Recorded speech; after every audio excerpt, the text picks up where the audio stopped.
Hello, hello. Welcome once again to another edition of Quoth the Raven, Lewis Bright Raven. I'm your host, Lewis Bright Raven, 33-year veteran writer, artist, editor, publisher of comics, science fiction, fantasy, horror, and role-playing games. And it's Friday night movie talk, Attack of the Killer Bee movies with my hosts, John Norris and Hello. Saul. Hello. So, this is all Chris's fault. I fully take credit for this. So, we're going to start. Except for the emotional trauma that John must have probably suffered. We're going to talk about that in a little bit. Lordy. Let's see, where are we?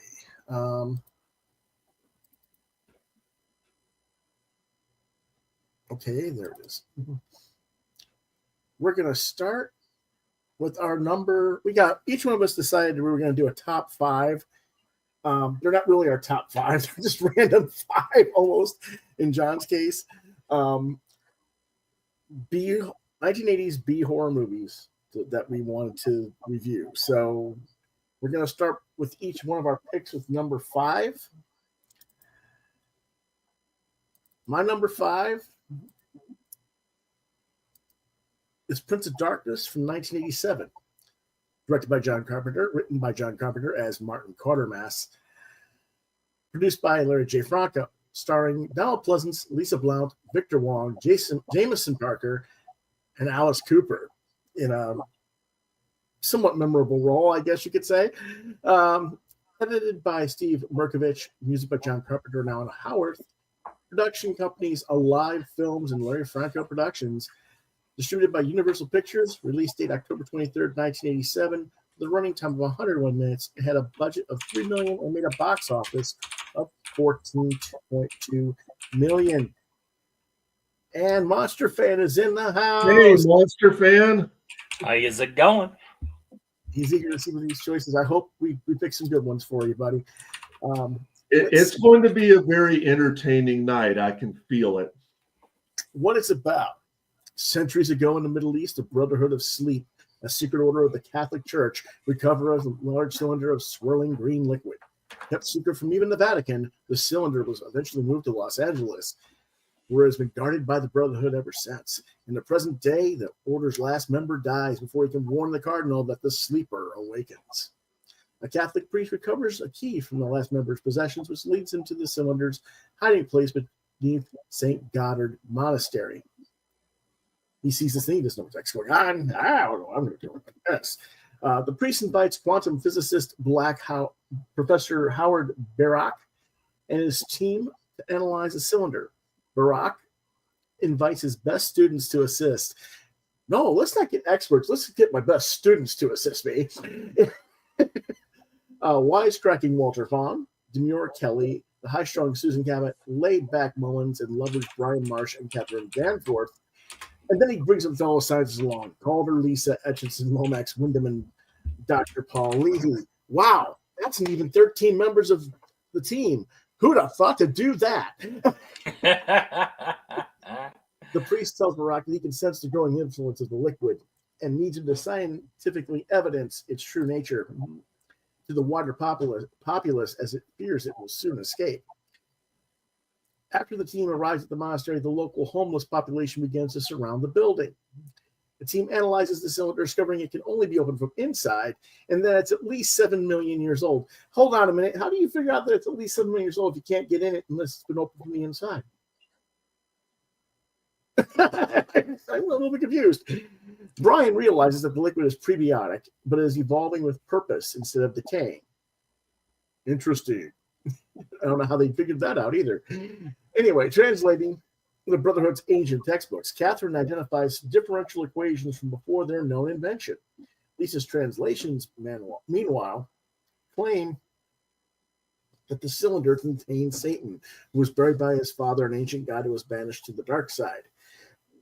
Jesus Christ was an extraterrestrial humanoid who warned humanity about the cylinder, though he was killed by those deemed him too And Satan too powerful, his disciples passed on his warning, and Barak hypothesizes that Satan's father may be the anti-god, an even more powerful force of evil bound to the realm of antimatter.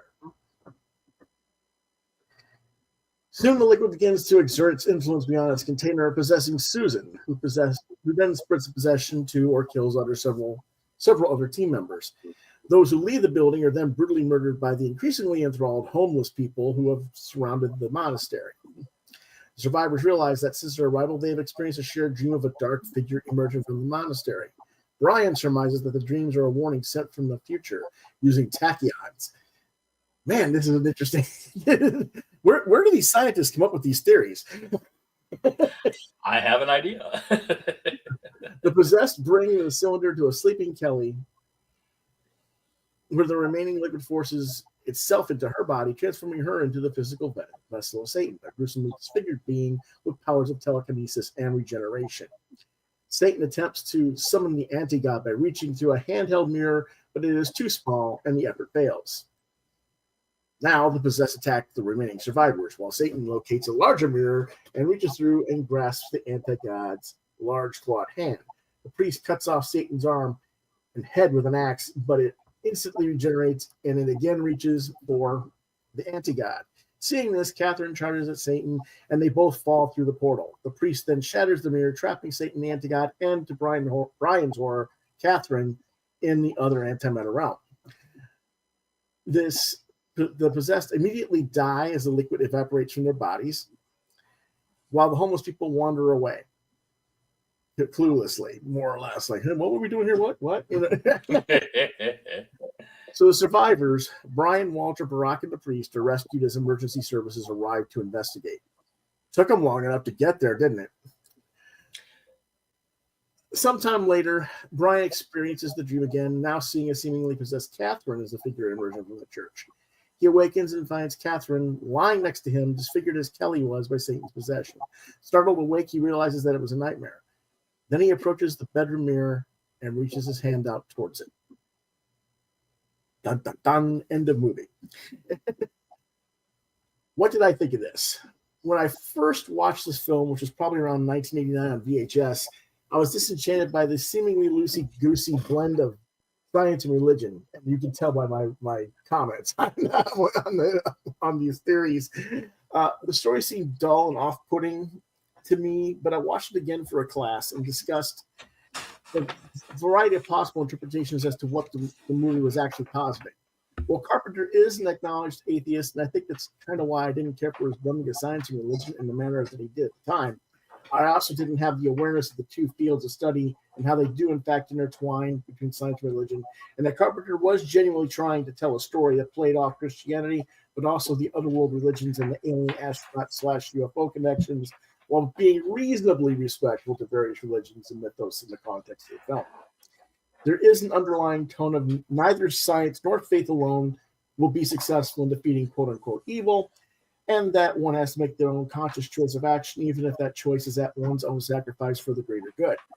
The film still has its clunkiness, however, and while I do think the performances of the cast are strong enough, though I was not a fan of Jameson Parker in this, possibly just because I was too used to him being one of the Simon brothers in the hit series Simon and Simon. He just didn't look right with the mustache to me. He just looked weird, you know. It was bizarre. So I just felt like maybe his character should have been the one to fall, and maybe he does at the end of the movie when he's reaching out to the mirror. We don't really know what happens next, but that is a possible interpretation. So it's a movie that makes you think after you watched it. First, to try and understand just what it is you watched, but also what was it that Carpenter was really trying to say. Okay, Pop Culture Adventure is in. We haven't seen him in a while. Hello, Pop Culture Avenger. Yeah. Okay. We finally got someone besides Monster Fan. It's like all enough. I gave it a 4 out of 5. Chris, you gave it a 2. How come? Did I give it a 2? Yeah. I think that was a mistake. I think I would have given it a 3. Okay. All right. Yeah. So it's just an average film. Okay. Yeah. And John, you gave it a 1. Mhm. I pretty much think everybody knows why, but go ahead. Well, and like I saw it, like you did on VHS like years ago, and I've never bothered to go back and watch it, but I remember. I just remember thinking, first of all, like you said, what the heck am I watching? Um, but ultimately, I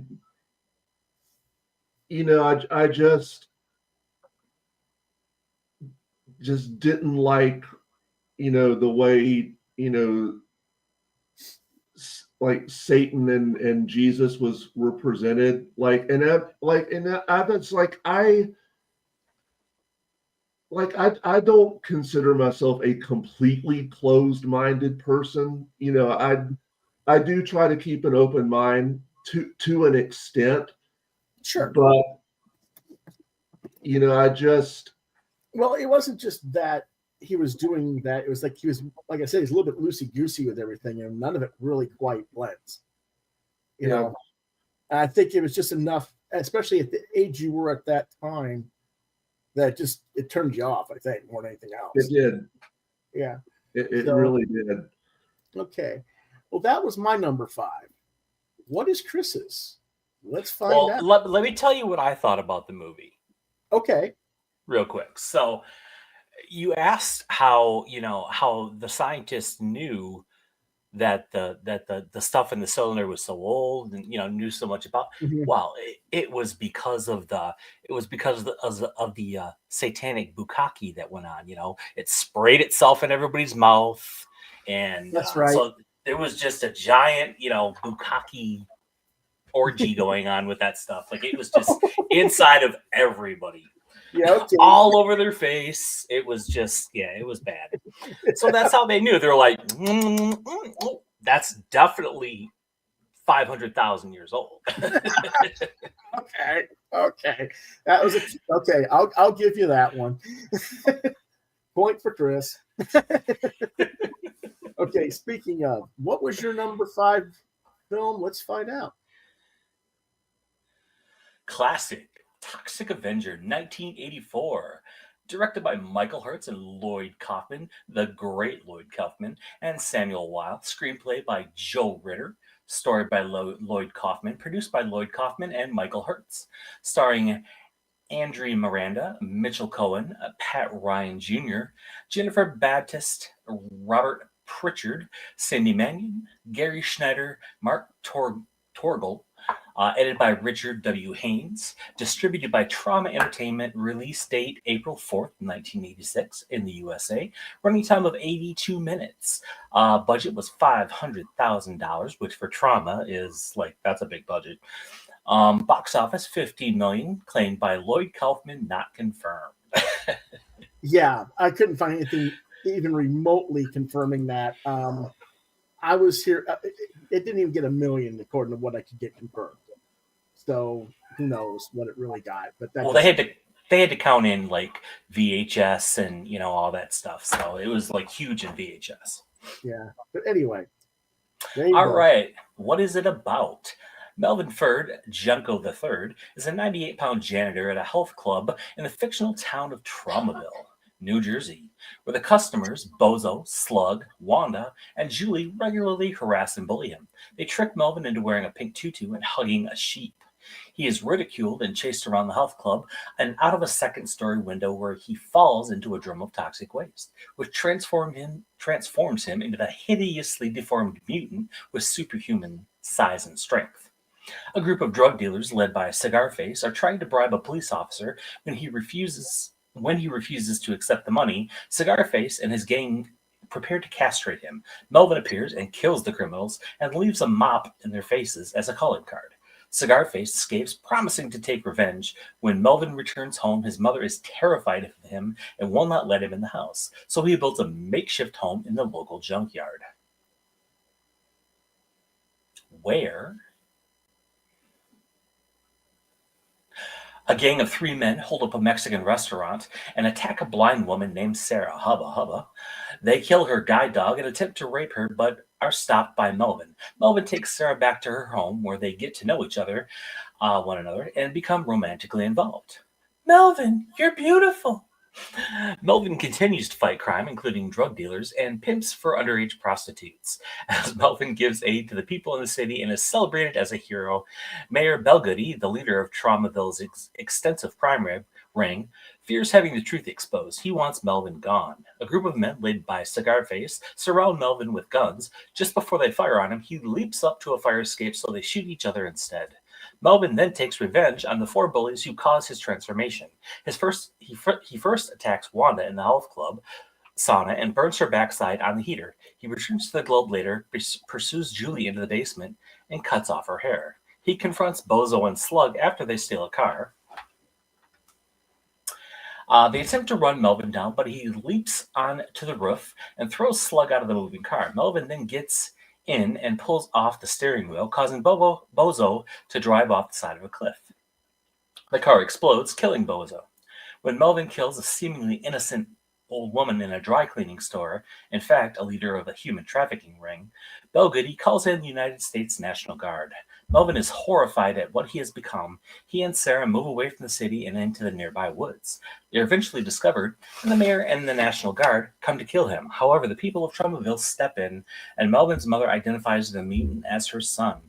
The mayor's evil ways are revealed, and Melvin rips out Belgoody's organs to see if he has any guts. Hailed as a hero, Melvin continues to combat crime in Traumaville.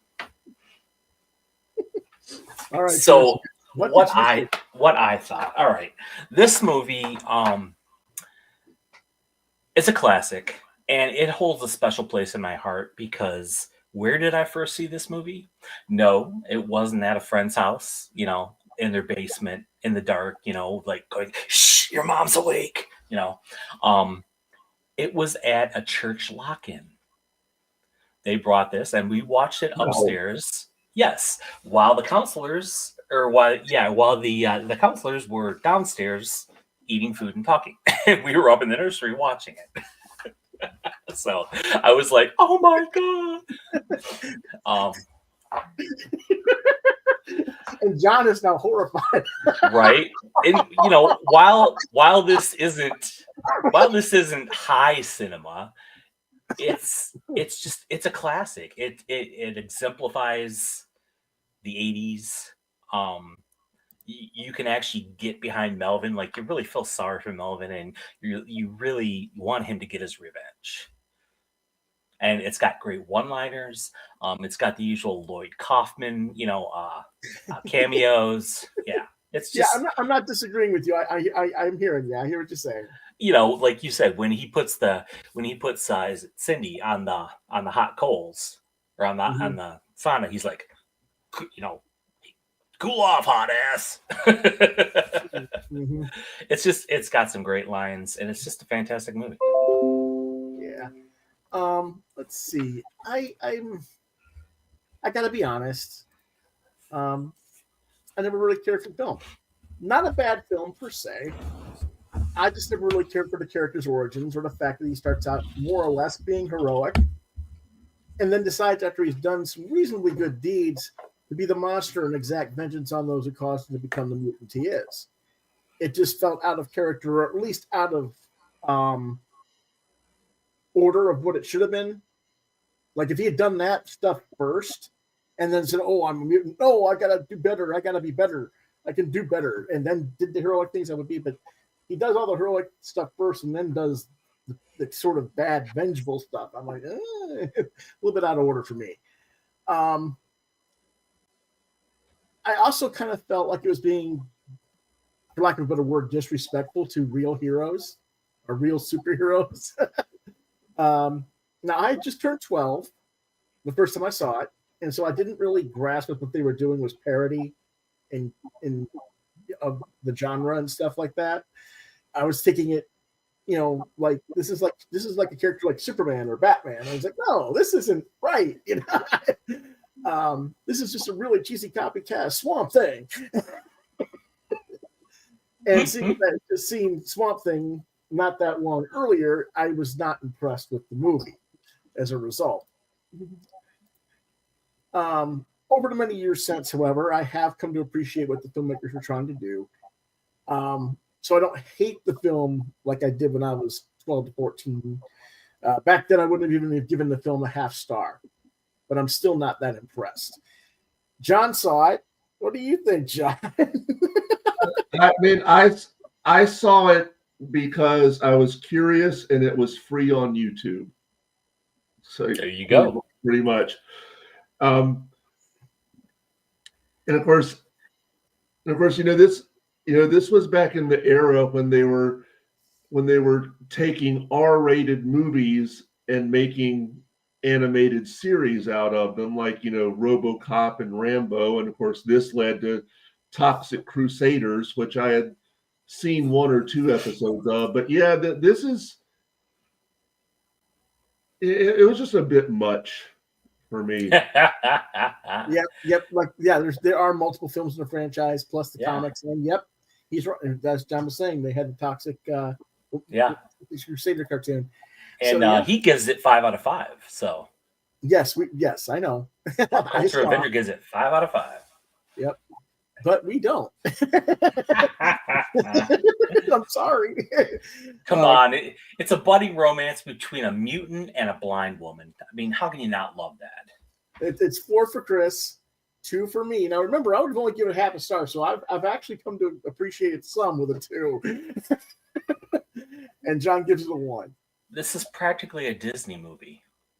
Oh, give me a break. I'm gonna take that mop and clean you up, boy. Somewhere over the dumpster. The best thing about this movie, though, is the poster you see on the left. I think it is a great poster. Really well painted, done. Maybe if they hadn't done the stupid pink tutu outfit and gave him something less idiotic looking, the film wouldn't have been quite so bad. I don't know. It was. A current Disney movie, yes. Monster fan. Okay. What is John's number 5 film? Oh boy.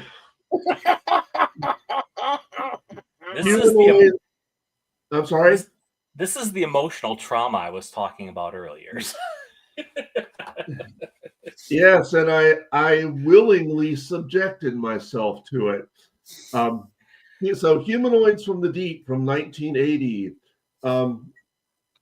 directed by Barbara Peters / James Sbartatelli, uncredited, which we'll talk about in a minute. Yes. Screenplay by Frederick James, story by Frank Arnold and Martin B. Cohen, produced by Martin B. Cohen, starring Doug McClure, Ann Turkel, Vic Morrow, and Lynn Schiller. Edited by Mark Goldblatt. Music by James Horner, distributed by New World Pictures in the United States and United Artists International. Release date May 16th, 1980. Running time 80 minutes, which was still too long for me. Budget $2.5 million. Box office $2.1 million. Did you see what Monster Fan said, John? Excellent choice, Doug McClure. Yeah, 4 out of 5. This is going to be interesting. So what's it about there, buddy? Anglers from the fishing village of Noyo, California, catch what appears to be a monster. The young son of one of the anglers falls into the water and something unseen drags him under the surface. Another angler prepares a flare gun, but he slips and accidentally fires it into the deck, which is soaked with gasoline dropped earlier by the boy. The vessel bursts into flames and explodes. Everybody aboard is killed.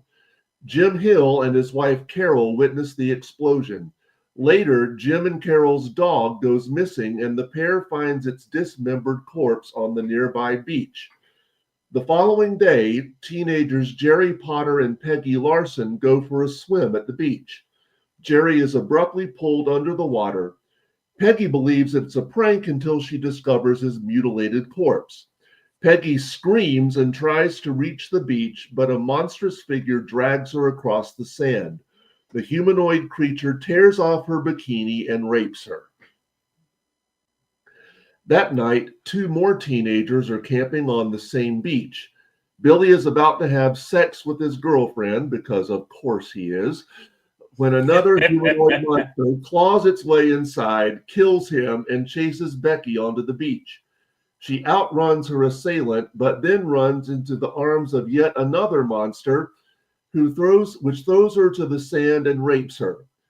At this point, John is wondering if this is the real movie or is it just a really sick-minded cryptid porno flick. No, I knew going in that this was Roger Corman we're talking about here. So more attacks follow, not all of them successful, but few witnesses survive to tell the public about the incidents. Only Peggy is found alive, though severely traumatized. Jim's brother is also attacked, prompting Jim to take a personal interest in the matter. A company called Canco has announced plans to build a huge cannery near Noyo. The murderous, sex-hungry mutations are apparently the result of Canco's experiments with a growth hormone they had earlier administered to salmon. The salmon escaped from Canco's laboratory into the ocean during a storm and were eaten by large fish that then mutated into the brutal... Whoops, something's missing. Okay, hold on a second. Wonder what happened. Okay, hold on a second. Let me pull that out here. You may have to go to your notes, John. Somehow that got messed up, I think.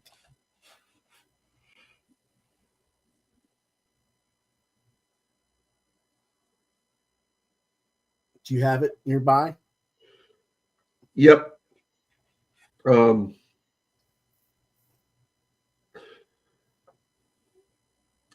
right, so this is I don't have the rest of the synopsis that I got wrote. it. Okay, you don't want the synopsis? Oh, right. do you have it up? Hold on a second. I'll finish reading it if you can pull it up. Yeah, well, that's what I'm trying to find. Let's see.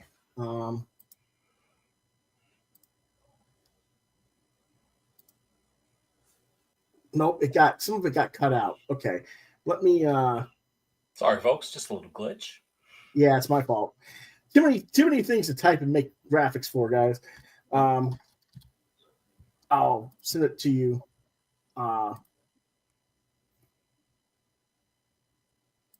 Privately, John.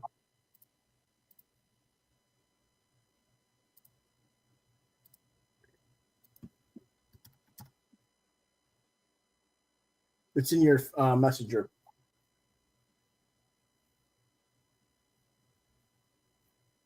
Oh, wow. I did not know that. All right. I got it here. So let's see. I'm not sure about that. They very well could have, though. So the salmon escaped from Canco's laboratory into the ocean during a storm and were eaten by large fish that then mutated into the brutal, depraved humanoids that have begun to terrorize the village. By the time Jim and Canco's scientist, Dr. Susan Drake... Okay, here we go. Now you can go back to the screen. All right. So by the time Jim and Canco scientist Dr. Susan Drake have deduced what is occurring, the village's annual festival has begun. At the festival, many humanoids appear, murdering the men and raping every woman they can grab. Jim devises a plan to stop the humanoids by pumping gasoline into the bay and setting it on fire, cutting off the humanoids' way of retreat. Meanwhile, Carol is attacked at home by 2 of the creatures, but manages to kill them before Jim arrives. The morning after the festival, normality seems to have returned to the village. Jim asks the sheriff about Dr. Drake. The sheriff mumbles that she went back to the lab where she is coaching a pregnant Peggy who has survived her sexual assault. Peggy is about to give birth when her monstrous offspring bursts from her womb, with Peggy screaming at the screeching baby. So, what I thought, Chris, you did this to me. Oh, that's funny. So, okay, so anyone who knows me and you just heard the plot of the movie is probably thinking, well, that doesn't sound like something John would like at all. And you know what? You are exactly right. So this was one of a wave of movies that was released in the wake of the success of Jaws. And it wears its low budget and its exploitative ambitions on its sleeve, which is no surprise given that it was produced by Roger Corman's New World Pictures. There's something of an ecological message in there somewhere, but it's buried under wooden acting, cheesy creatures, and the obligatory gore, boob shots, and sex scenes that weren't nearly as obligatory in the original cut, because apparently when the film was being finished, Corman didn't think it was exploitative enough and needed more sex, nudity, and monsters, which director Barbara Peters was against. So he simply hired another director and never showed anyone the new footage until the film's preview, which infuriated Peters because the other director isn't even credited, which makes it all look like it was her work. And I forgot to mention, she actually asked Roger Corman to take her name off the credits, and Corman said he would, but she had to pay the cost for having to redo the credits. So obviously that never happened. Yep, Corman was sure an asshole, wasn't he? Yep. And you know, I could believe that Blue Water did an adaptation of this, because like Roger Corman and like Lloyd Kaufman, Darren will do anything for a buck. That's about it. So anyway, so I'm sure it comes as no surprise that I think the movie is terrible. So why would I want to watch it in the first place? Well, I chose it for one reason, and one reason only: the composer. James Horner is one of my favorite film score composers of all time. He began his career by doing this and Battle Beyond the Stars, which Lewis has talked about before, as well as Wolfen and The Hand. And then he got his big break in 1982 with Star Trek II, The Wrath of Khan, and had a legendary career until his untimely death in 2015, scoring films such as Aliens, An American Tale, Field of Dreams, Glory, Braveheart. And if you'll go back to the camera for a second. hold on a second. No, I got something I want to show people. Yeah, I'm trying to get you moved over and it won't let me. Just give me a second. There we go. And hold on. Now your camera froze. Darn. Okay, well, can you still hear me? Yes. Yeah, we can still hear you, but the camera's frozen. Okay. He was trying to show his big poster of Balto. That's what he's trying to do. There you go. You're back. All right, hold on. Yes, because Balto is my favorite film of all time, and it is one of my favorite film scores of all time. So There you go. So now it occurred to me that I had never heard any of Horner's early work pre-Star Trek except for Wolfen, so that's why I decided. Not true. You did hear Battle Beyond the Stars too. No, actually, I had not watched Battle Beyond the Stars when you talked about it before. So actually, no, I haven't. Huh? I could have sworn you watched it after. It's okay. That doesn't Nope. matter. Okay.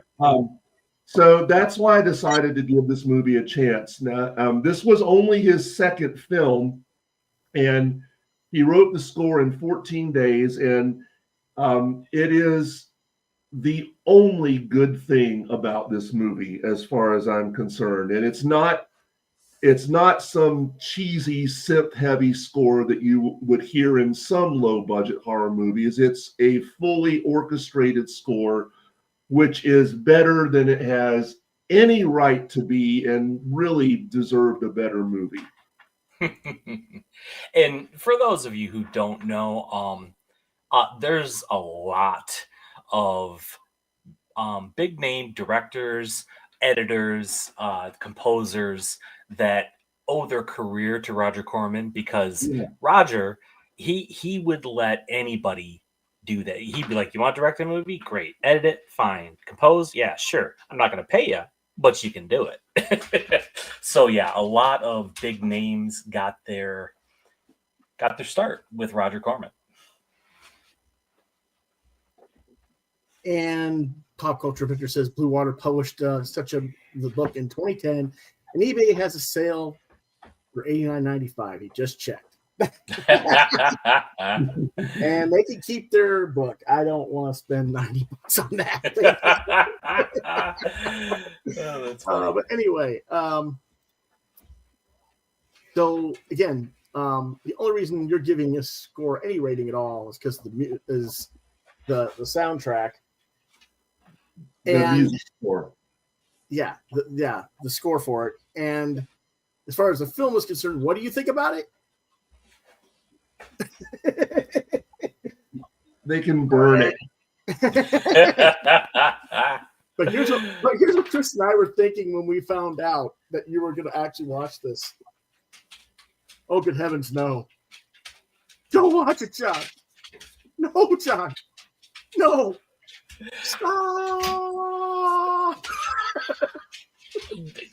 We actually had a conversation. We're like, why the hell would John watch that? Like, I feel so bad for him. Did he make it through this without his head exploding like the film Trancers? I don't know, but he probably would have been better off watching Trancers instead. Yeah, absolutely. This is exactly what we thought was going to happen to you when you saw this movie. Your head is going to explode. What did I think? I wish Barbara Peterson could have had a proper director's cut of the film. I think it would have only been just one monster. Peggy would have been the primary focus as sole survivor of the rape until she dies from giving birth. Because from what happens, you assume she died from that experience. I just think it would have been a much smarter, more condensed film. And I think Corman just effed it up. The story is stupid to me. The entire ocean life is going to be feeding on these hormones and transform, not just one species. And I realize that the writers are dim-witted and that common sense isn't all that common, but come on now. We would have giant crabs and electric eels the size of dragons and all kinds of stuff all over the ocean. Oh, and for the record, Monster fan, I love this movie. I do think the best thing about the film is the score. I didn't even like this poster. I like the eyes, but I don't like the pose of the female. I don't know. It just didn't really do anything, which is why I showed the other poster on the first page of this with the painted monster poster instead, where you saw the humanoid in full. But technically, this was the mass market theatrical poster, so I figured we had to show it. I am amazed that this got an R rating in 1980, given how at least one other movie on our list got an X rating, and that had to be later petitioned to an NC-17 rating. And we'll get to that movie shortly, but we'll wait to that. Now, Chris, you get to defend the film's honor. Explain yourself, sir. This was very much a film of its time. Yes, it was over the top. But what do you expect from Roger Corman? I mean, it's Roger Corman. So everything was in good fun. It was all very firmly tongue in cheek. Someone's butt cheek, baby. Yeah, exactly. Yeah, I just thought it was a fun film. It has everything that an 80s horror fan would love. Mm-hmm. So yeah, it's a great film. Okay. Yeah. John gave it 1.5 only for the music. I give it a half of a 1 because it's not about the music. I really did not like this film. Probably because I'm just not into the rape stuff either. It was kind of put offish for me. But whatever. And you give it a 3, Chris. Yes. You're just sick. Of course, Pop Culture Adventure gives us 3.5. So we've got the right audience tonight for this. That's for sure. Okay.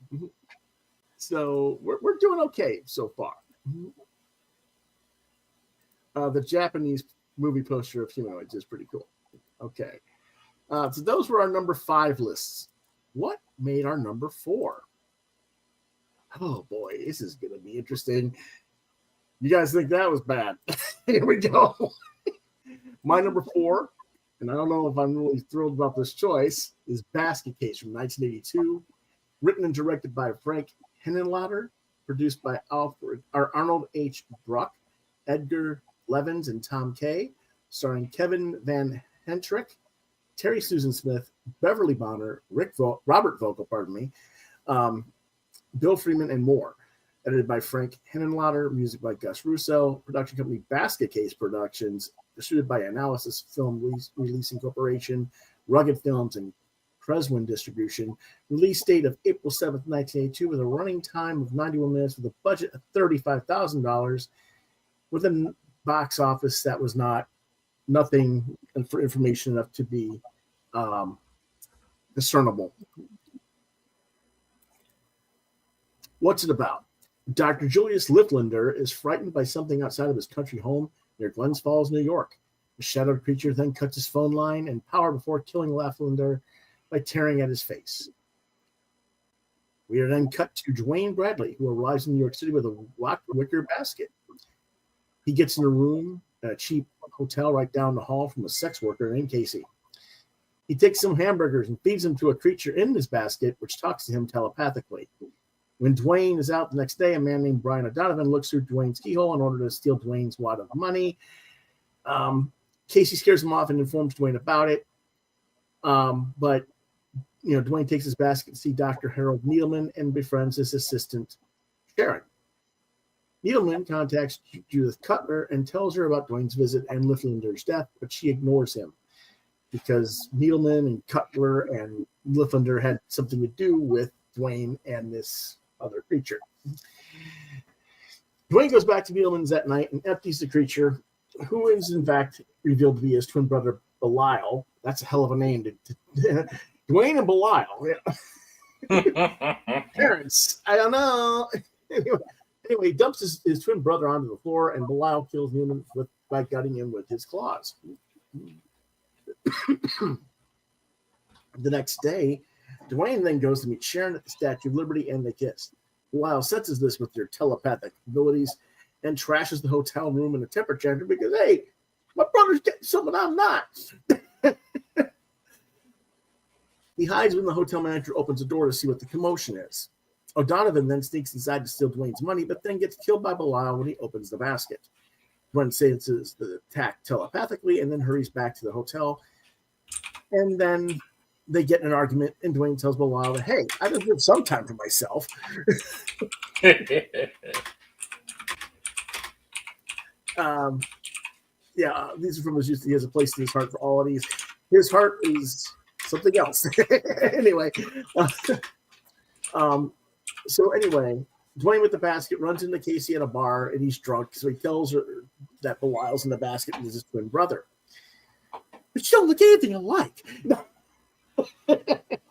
A flashback then relates to their backstory. They were conjoined at birth, and the aunt was the only one who would take care of both of them. But they were then later surgically separated at an early age by Lifflander, Needleman, and Cutter, which explains their hatred for the doctors.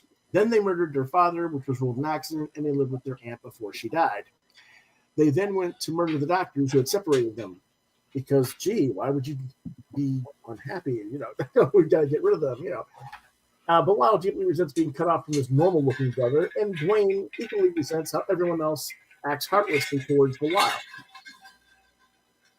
Back in the present day, what's going on? I've got my screen here. Okay, never mind. Anyway, back to the present day, Belial sneaks into Casey's bedroom and scares her out of the room before stealing her panties. Next, Dwayne and Belial go to Dr. Cutter's office, tries to dismiss him, but then Dwayne reveals who he is before Belial kills Cutter by shoving her face into a drawer of sharp objects, specifically not sharp objects, but the actual utensils that they used in that operation, not the similar ones anyway. Sharon then goes to Dwayne's apartment, seeking safety after Needleman's death, and they start to make love before Joe's Belial starts screaming, and Dwayne is forced to toss Sharon outside. That night, Belial goes out to find Sharon while Dwayne has a dream and tells him about it. Belial sneaks into Sharon's apartment and he tries to rape Sharon. He attacks and kills her when she wakes up and screams. Enraged at his brother for his actions, then Dwayne takes Belial back to the apartment in a scene that attracts several people to his hotel room, which exposes the existence of Belial to the rest of the world. Belial then attacks Dwayne, and the two brothers fall from a hotel window out into the ground below, where onlookers gather around their bodies, where they presumably have died from the fall. Now, what do I think? I don't remember when I saw this. It was probably in college, several years after it came out anyway. It had an odd feel to it because it had been filmed on 16 millimeter film and then blown up to 35 millimeter for theatrical release, which makes some of the scenes look a little trippy, as if they're elongated to fit the larger scale. And that kind of gives some interesting cinematic effects in the shadows and how the depth perception of the film is. The story was weird. Why didn't the doctors just simply end Belial's life after they were separated? If he was going to be that, like that, that's a conundrum. And because it could be about a theme of pro-life or pro-choice in play here. And keep in mind, the abortion laws were a major issue of the 1980s. In 73, the Supreme Court rulings recognized that women had the right to whether to abort or continue a pregnancy. And while the 80s Supreme Court ruling declared that state and federal governments were not obligated by the Constitution to provide funds to ensure that they could exercise those rights. So there was a thing going on in society at that point. So I think that's part of what they were doing here. And it was also a very dark and sadistic relationship between the brothers, both psychically and physically. I didn't think much of the casting or the acting so much as I thought this concept was really unique and had potential that wasn't really met because of the extremely low budget, $35,000, and the poor post-production efforts. As such, it isn't as good as the other films that are going to be on this list, but the concept and what they did with so little money and time, and the fact that the film has been selected for preservation by the Museum of Modern Art, who oversaw a restoration of the film from its original 16 millimeter camera negative in 2017, I do feel like it deserves to be on the list. Because not many of these kind of movies get selected by MoMA or the Academy of Films for preservation. But I have to say, look at the special effects of Belial here in 1982, and then he grew up in 1983 and became Bib Fortuna. Oh, that's funny. That's a good one. Yeah. So I give it 4. Chris, what did you give it? I gave it 2.5. This was not one of my favorite movies from the 80s. I don't think I saw it until like the late 90s. Mm-hmm. And for those of you who don't know, Belial was a lot of stop motion animation, and on top of that, a rubber puppet. So, yeah, it just The story didn't hit with me. The effects didn't hit with me. Um, I didn't really enjoy it that much. Okay, Captain Midnight, the kitty boy. I don't know where he is. I think he's downstairs. Um, he might be a little bit too scared to come out and see these horrible films. I don't know if you know what's going on with that Avenger. He's been sick for a while now. He's got kidney cancer as well, so we're trying to take care of him, but we don't know. We haven't gotten. We're waiting for the doctors to get the medicine for him because I went to get the medicine last week and it was like $700 at Walmart. So we had to say no. We're going to order the medicine through the vet on a compounded format. I don't know, but anyway, hopefully when we get it in, it won't be too much for me to be able to order it, pay for it. You'd almost have to sell a kidney to buy the medicine. Yeah, it's ridiculous. So anyway, John did not see this one, and I'm sure he's grateful he didn't. So, what's next, Chris?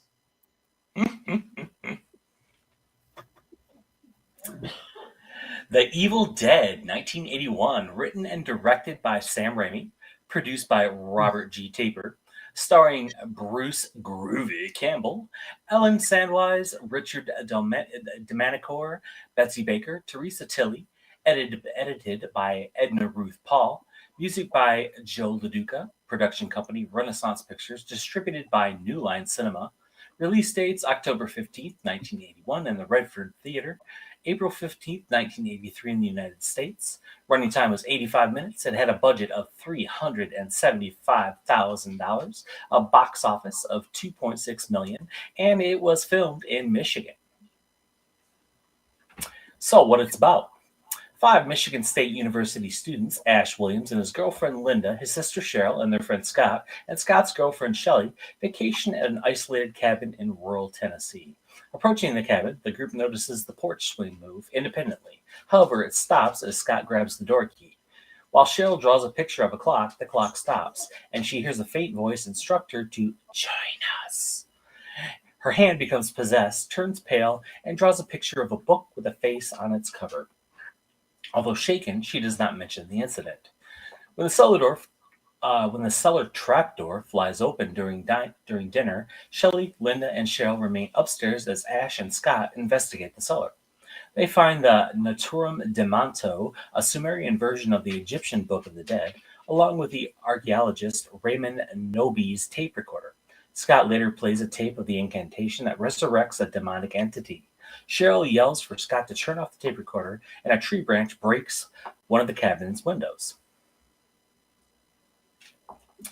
Later that evening, an agitated Cheryl goes into the woods to investigate strange noises, and she is attacked and raped by the vines and branches of demonically possessed trees. What is it with 80s movies and rape? I don't get it. When she escapes and returns to the cabin, bruised and anguished, Ash agrees to take her back into town, only to discover that the bridges have been destroyed. Now they are trapped, and the demonic entity does not want them to leave. At the cabin, Ash learns from the tape that the only way to kill the entity is to dismember a possessed host. As Linda and Shelley play spades, Cheryl correctly calls out the cards without looking at them, turns into a white-eyed zombie known as a deadite, and begins levitating. In a raspy voice, she demands to know why they disturbed her sleep and threatens to kill everyone. She stabs Linda in the ankle with a pencil and throws Ash into a shelf. Scott knocks Cheryl into the cellar and locks her inside. Everyone fights about what to do. Having become paranoid upon seeing Cheryl's demonic transformation, Shelley goes to her room, but is drawn to look out of her window where an unseen demon crashes through and attacks her, turning her into a deadite. She attacks Scott before he throws her into the fireplace, slashes her wrist, and then stabs her in the back with a Sumerian dagger, apparently killing her. When she reanimates, Scott dismembers her with an axe. Ash and Scott then bury her remains. Shaken by the experience, Scott leaves to find a way back to town. He returns shortly after, mortally wounded by the possessed trees, and dies while warning Ash that the trees will not let them escape. Ash checks on Linda and realizes that she has become possessed. She attacks Ash, who stabs her with the Sumerian dagger. Unwilling to dismember her, he buries her instead. She revives and attacks him, forcing him to decapitate her with a shovel. Her headless body bleeds on his face as it tries to rape him. He escapes as Linda dies and then retreats to the cabin. Stop. Back in, yep, This is one of the few times that a man is getting raped. right. Points for Bruce Campbell. No, well, not point for Bruce Campbell, but points for Sam Raimi to at least make it equal. Right, right. Okay, go ahead. Back inside, Ash discovers that Cheryl has escaped the cellar. Cheryl eludes Ash and attempts to choke him. Oh, okay. What happened here? I think you skipped over one. No, I didn't. Or did I? Yeah. Just go back one. Okay, there you go. No, that's But 4. Oh, No, attempts to that's choke him. 4. Okay. Yeah. For some reason, twice this got cut off. Well, there was a lot to write. Yeah. So anyway, he escapes that barely, and Yes. he just it's bad. But let's go ahead and go with what you thought anyway. Evil Dead 10 out of 5. Pop culture Avenger, yes. So this is this was Sam Raimi's first movie, I believe. It was a Michigan movie, so that's a plus. Bruce Campbell is a legend, and it's just a fantastic movie. What more could you ask for? It's got demon possession. It's got, it's got unwilling sex with a tree. It's got blood, guts. It's just one of those. It's one of those movies that were so intense the first time you watched it that you didn't know what you were going to do with yourself because it was just so intense. And this movie is famous for the camera work that Sam Raimi created, because he was like, well, we can't do the special effects for the demons, so what are we going to do? And so that's where they had the camera following close to the ground and chasing people. So that's where that camera work became famous. Okay. Yes, I figured out why that cut the way it did. Because you didn't write anything for me for these, and so I see. And so it jumped from what you thought to what I thought. Okay. And then as a result, it lost the end of the description of the film. Okay.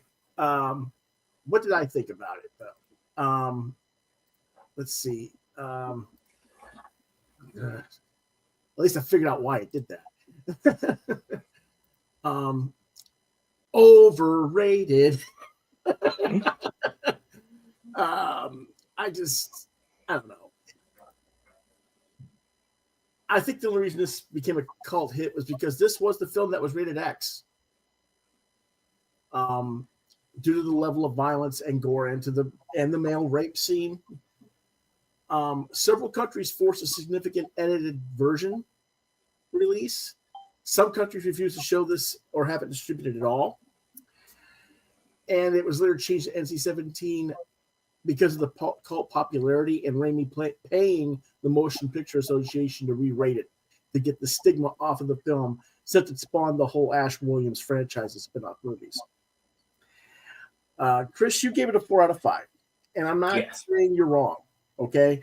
For a lot of the reasons you just said about some of the filmmaking and the directions and stuff, I agree with you. I was just turned off by all of the rape stuff. It was a bit much for even me. The tree scene, if you're not familiar with this movie, it's hard to watch. It really is. It's not glorified at all. It is treated as a horrifying thing. So, and it was a sign of the times. That'll lead 3+ financially and worse spiritually. Well, they've been doing that since, I don't know, time immemorial. But anyway. And this movie is it's a pop culture phenomenon because of Bruce Campbell. His Yes. charisma, you know, it was just fantastic. Yes. And here is Captain Midnight. He has joined us.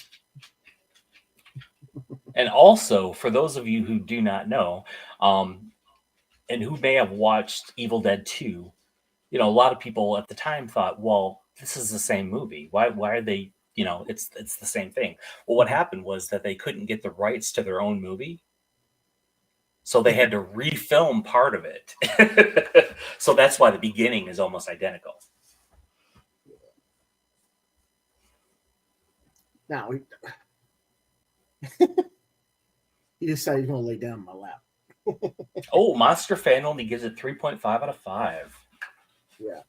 Well, you know, you gave it a 4. I give it a 2. Lots of dogs. That's I apologize.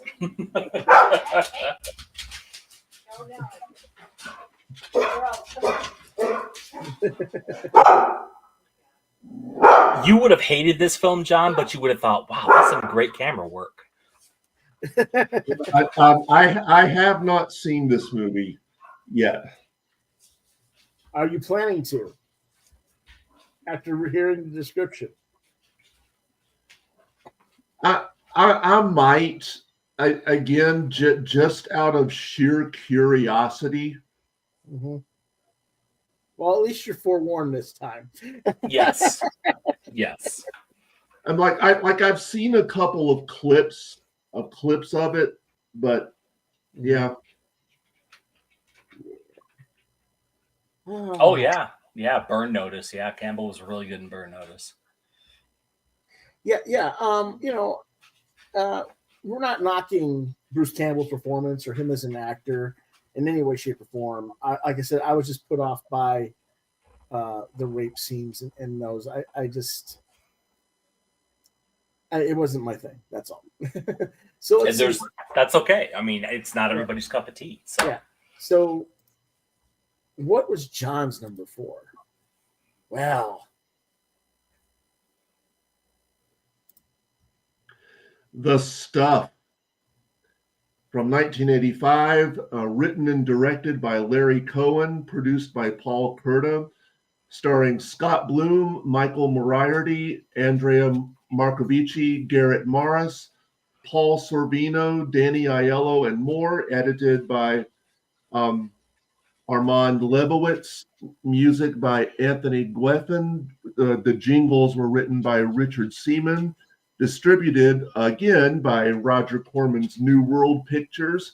Release date June 14th, 1985 in the United States.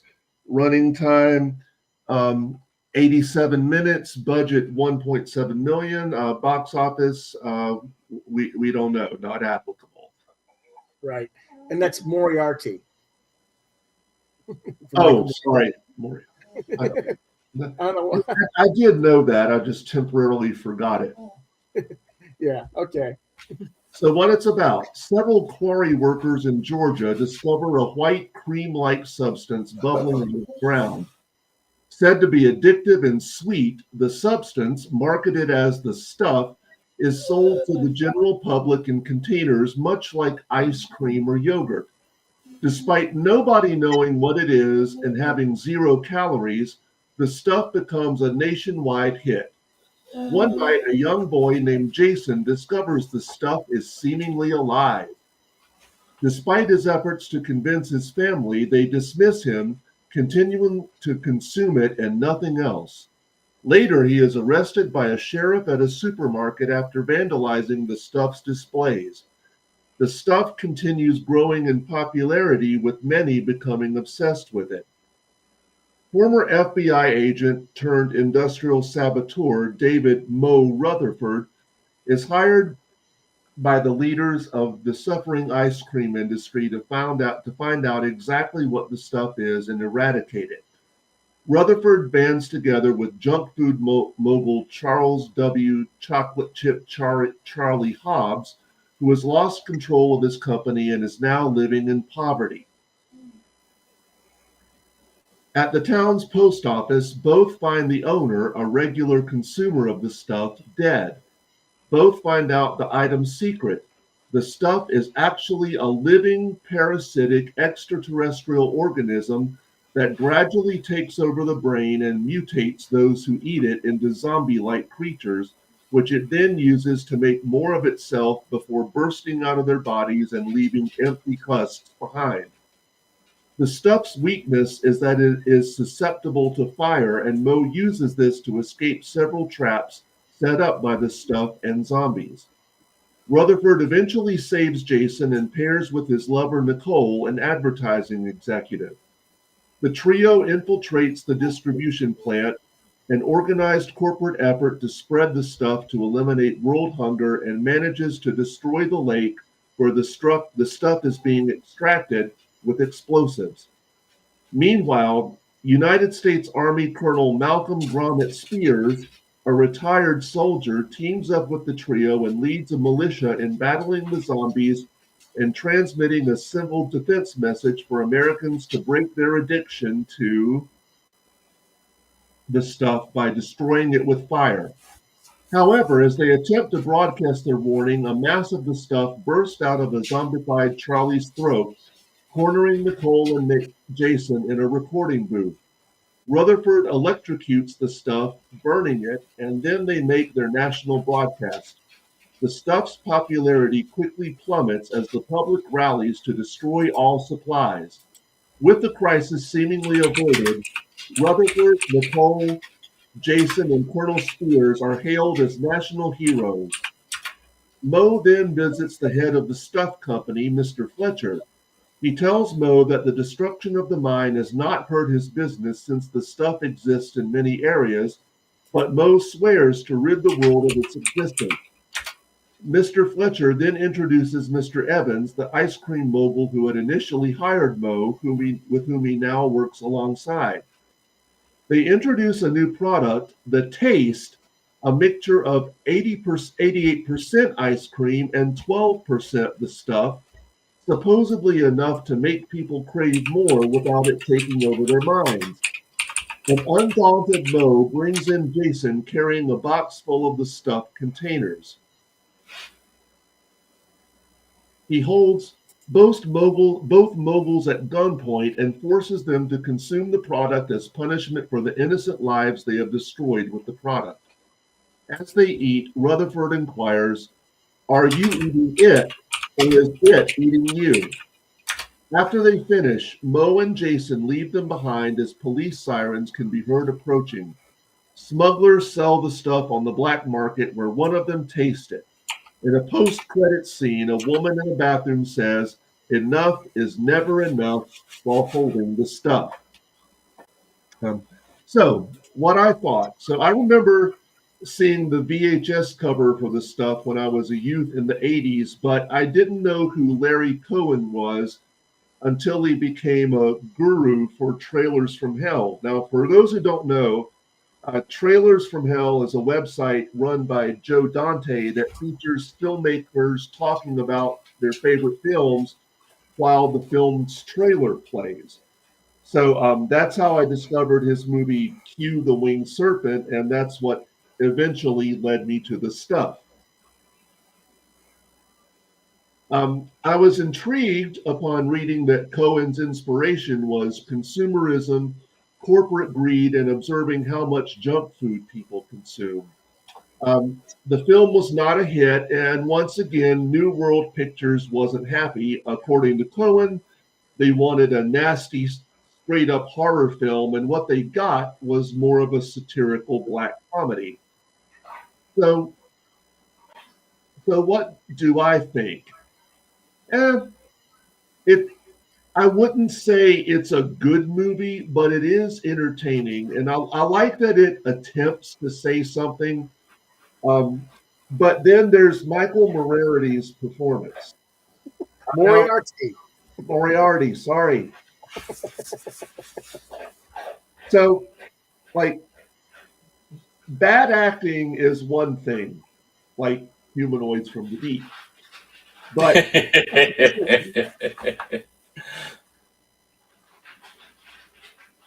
but I feel like he understood that he was in a B movie and he committed 100%. And for me, he was quite entertaining to watch, and his performance is what carried me through the film. And that's fair. I think it's a very smart black comedy. It's the storyline's a little too dumb to be horror, more like a shock slock film more than a horror film. The themes are clever. The acting, however, is wooden, save for Moriarty's. Overall, I think this would have made a great indies horror comic, though. I'm surprised that somebody didn't buy the rights, like Darren from Blue Water or somebody, to make a comic of this. Right, exactly. Because it does have a good premise. Chris, what did you think? So I have fond memories of this. Over at my grandparents' house, I'd stayed over at my grandparents' house and was watching Saturday morning cartoons, and all of a sudden the 11 o'clock creature feature type movie, they always played horror movies at 11 o'clock, and this 11 came o'clock in the day or night? During the day. Okay. Yeah, it was 11 o'clock during right before lunch, and this came on, and I was instantly drawn to it because I didn't realize at the time that special effects legend Rick Baker did the effects for this. Mm-hmm. It was widely considered a poor man's Blob. Very similar themes.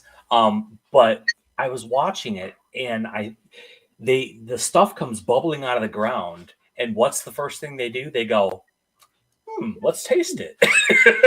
No idea what it is. And I'm like, that's ridiculous. And I was just drawn into everything in the movie. So, it's actually, as far as 80s B horror goes, this was pretty tame. Mm-hmm. There's no nudity. I don't believe there's a lot of swearing. No, it's just, it's damn near wholesome. Yeah, but at the same time, it's an intellectual horror film. Yes, it's about consumerism, and it's an interesting balance because you get the shot of how the characters are being turned into zombies and dissolve and everything and stuff like that, but it's against a very savvy, not so much screenplay, but just the plot is savvy, Yeah, very much so. And I think that that makes it unique for a lot, especially for this era. They didn't write very many smart horror movies back in the 80s. Not a lot, but there were some, yes. Yeah. Okay. So you gave it 2.5 stars, John. Yeah. I gave it 3 stars, and Chris gave it 4. So we'll average out to 3. Yes. 3 of us. All right. That is our number 4s. What are our number 3 films? Oof. Can it get better? I hope so. My number 3 is very similar, actually, to the stuff in terms of the consumerism angle. So what is my number 3? Halloween 3, Season of the Witch from 1982. Directed by Tommy Lee Wallace, written by Tommy Lee Wallace, John Carpenter, and Nigel Kneale. Carpenter and Kneale were uncredited. Producers Deborah Hill, John Carpenter, and Mustafa Akkad. Starring Tom Atkins, Stacey Nelkin, Dan O'Hillery, Mike Curie, Brad Schechter, John McBride, and more. 2-minute dimension. Edited by Millie Moore. Music by John Carpenter and Alan Howarth again. Production companies Dino De Laurentiis Corporation and Deborah Hill Productions. Distributed by Universal Pictures. Release date of October 22nd, 1982, right before Halloween. Perfect timing. With a running time of 99 minutes, a budget of $4.6 million, and a box office of $14.6 million. And This movie is also known by its other little-known title, Where in the Fuck is Michael Myers? Exactly. Okay. What it's about. On October 23, 1982, in Northern California, shop owner Harry Grimbridge, clutching a jack-o'-lantern Halloween mask, is pursued by mysterious men in suits. He collapses at the shop of Walter Jones, who asks for help. Harry is taken to a hospital and placed in the care of Dr. Daniel Chalice, an alcoholic doctor who has a strained relationship with his ex-wife and 2 children. Later that night, however, Harry is murdered by another suited man who immolates himself in his car. After identifying his body, Harry's daughter Ellie meets Daniel to talk about the suspicious events surrounding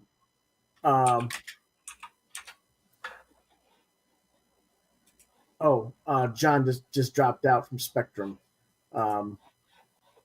Hopefully he'll be back shortly here. Okay, cool. This is Pop Culture Avengers' favorite Halloween movie, so we picked a good one. Anyway, I'll keep reading, and hopefully John will be back here shortly. Anyway, Ellie meets Daniel to talk about the suspicious events surrounding Harry's death, and they decide to investigate and travel to Santa Mira, California, hometown to the Silver Shamrock Novelties Factory, which had made the Halloween mask that Harry carried on the night of his death. As they check into a motel, Daniel learns that Harry had stayed there recently. Marge Gutman, another motel customer, discovers a microchip on the back of the medallion of one of the masks. The medallion emits a deadly energy into her mouth as she picks at it, trying to figure out, what is this thing? Why let this thing go? Curiously, with a hairpin, her face is left mutilated and an insect crawls out of her mouth. Shortly thereafter, men in lab coats take her body away in a silver Shamrock van. Daniel overhears the factory technicians describing a misfire to factory owner Conal Cochran, while Daniel and Ellie tour the factory the following morning. Let's see if he's back. You back, buddy? Yep. There we go. Okay. You haven't missed too much. Okay. Ellie finds her father's car as they tour the factory, guarded by more men in suits who stop her from getting closer to it. They attempt to call the authorities as they flee, but Daniel cannot reach anyone outside of town by phone. Then Ellie is kidnapped and taken to the factory. Daniel follows and is captured by the men in suits, revealed to be androids that Cochran has created. Cochran takes Daniel to the final processing control room and reveals his diabolical plan. The microchip on each mask contains a fragment of Stonehenge that he stole.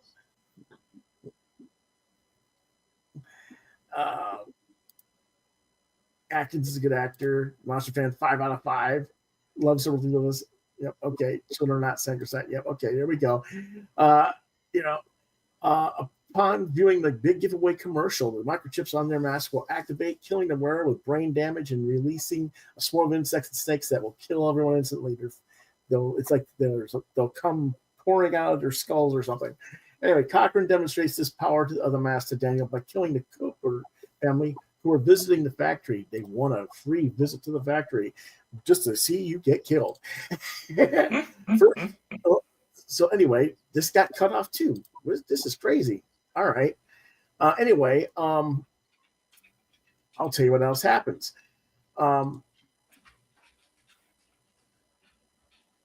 Daniel frees himself, and he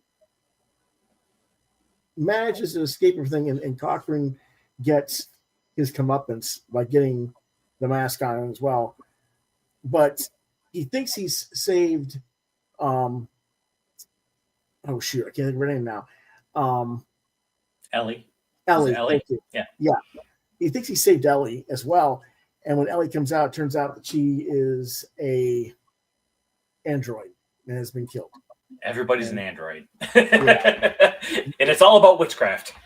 Yeah. So it was not too cool there. But anyway, hold on a second. There we go. I was trying to. What happened here? I think it's probably my fault. No. Because I didn't write up anything. No. There we go. But anyway, They do manage to get word out to stop this grand scheme of turning on the televisions. But only one place doesn't get the message, and so some of the kids get killed by the signal anyway. So, and that's how it kind of ends. So anyway, first off, a lot of people don't think this is a B movie; they think it's an A movie. But let's talk about why I think it's a B movie. One, it was the lowest selling box office of all the Halloween franchise until the crappy modern remakes. Two, it was universally panned by audience and critics when it was originally released. It did gain a cult following as a standalone film later on, but it's always been considered the redheaded stepchild of the Halloween series because it didn't have anything to do with Michael Myers. I personally remember being so freaked out by this movie at age 10 that I didn't go trick-or-treating again, ever.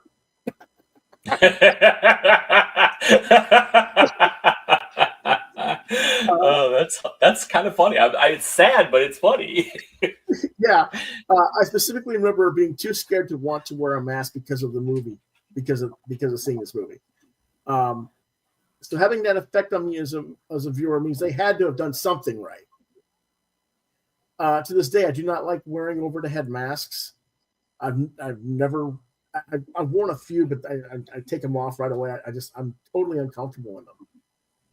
Probably because of some sort of residual effect of trauma from this movie. Right.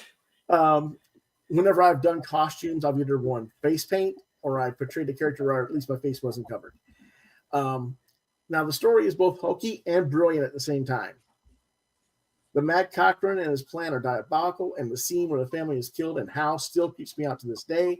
Here's the kid watching. He thinks when they turn the film on, he can't get the mask off. He's screaming in horror. Oh, and then he's laying there, and all the cockroaches and stuff come out of his head and stuff. And my thought is, I thought boys were supposed to be made of snails and puppy dog tails. But it is what it is. The escape scene at the end of the film and the reveal that Ellie is dead and replaced by the android was heartbreaking for me at 10 years old. Because I really liked the actress. I thought she was cute. And I liked the character's spunk and tenacity in the film. So I was not happy to find out that she died. Or it was inferred that she had died. And this is one of those films where there just isn't a happy ending, which is something I feel that the best horror films do, because they leave the audience with that unsettled feeling of dread. The fact that the film's end implies that the broadcast is not stopped, that Cochran's plan succeeds, and infers that all these children and their families will have suffered the fate we saw with the family earlier is shocking and leaves the audience in a sense of mourning. Once the realization of what has happened takes a hold and you process the implications of what you just watched. Now, I'm not going to lie, the acting's ham-fisted, particularly the guy who plays Cochran, but not overly much. It fits the tone of what they're doing. They're not taking themselves too seriously on this film. Due to the cult following, though, I think it has found the appreciation that it deserves. I give it a 4 out of 5. You gave it a 4.5 out of 5, Chris. Yes. And I don't think John's seen it. I have not. So there we go. This movie has achieved a pop culture cult status for 2 reasons. One, because of that earbug of a tune, 2 more days till Halloween, Silver Shamrock. So that, and Tom Atkins as the stud that he is. Mm-hmm. I think this movie also spawned the whole meme that Tom Atkins will screw your mother and your sister. I've never seen that one. Every movie, man, he gets the chick. So Tom Atkins is a stud. It's a fun movie. It really is a fun movie. And once you get past the hey, where's Michael Myers? Yeah. It's a wonder they didn't make a Michael Myers mask for this, at least. Well, but there was a reason for it. Huh? They did advertise Halloween 2 in this movie. Yeah, that's true.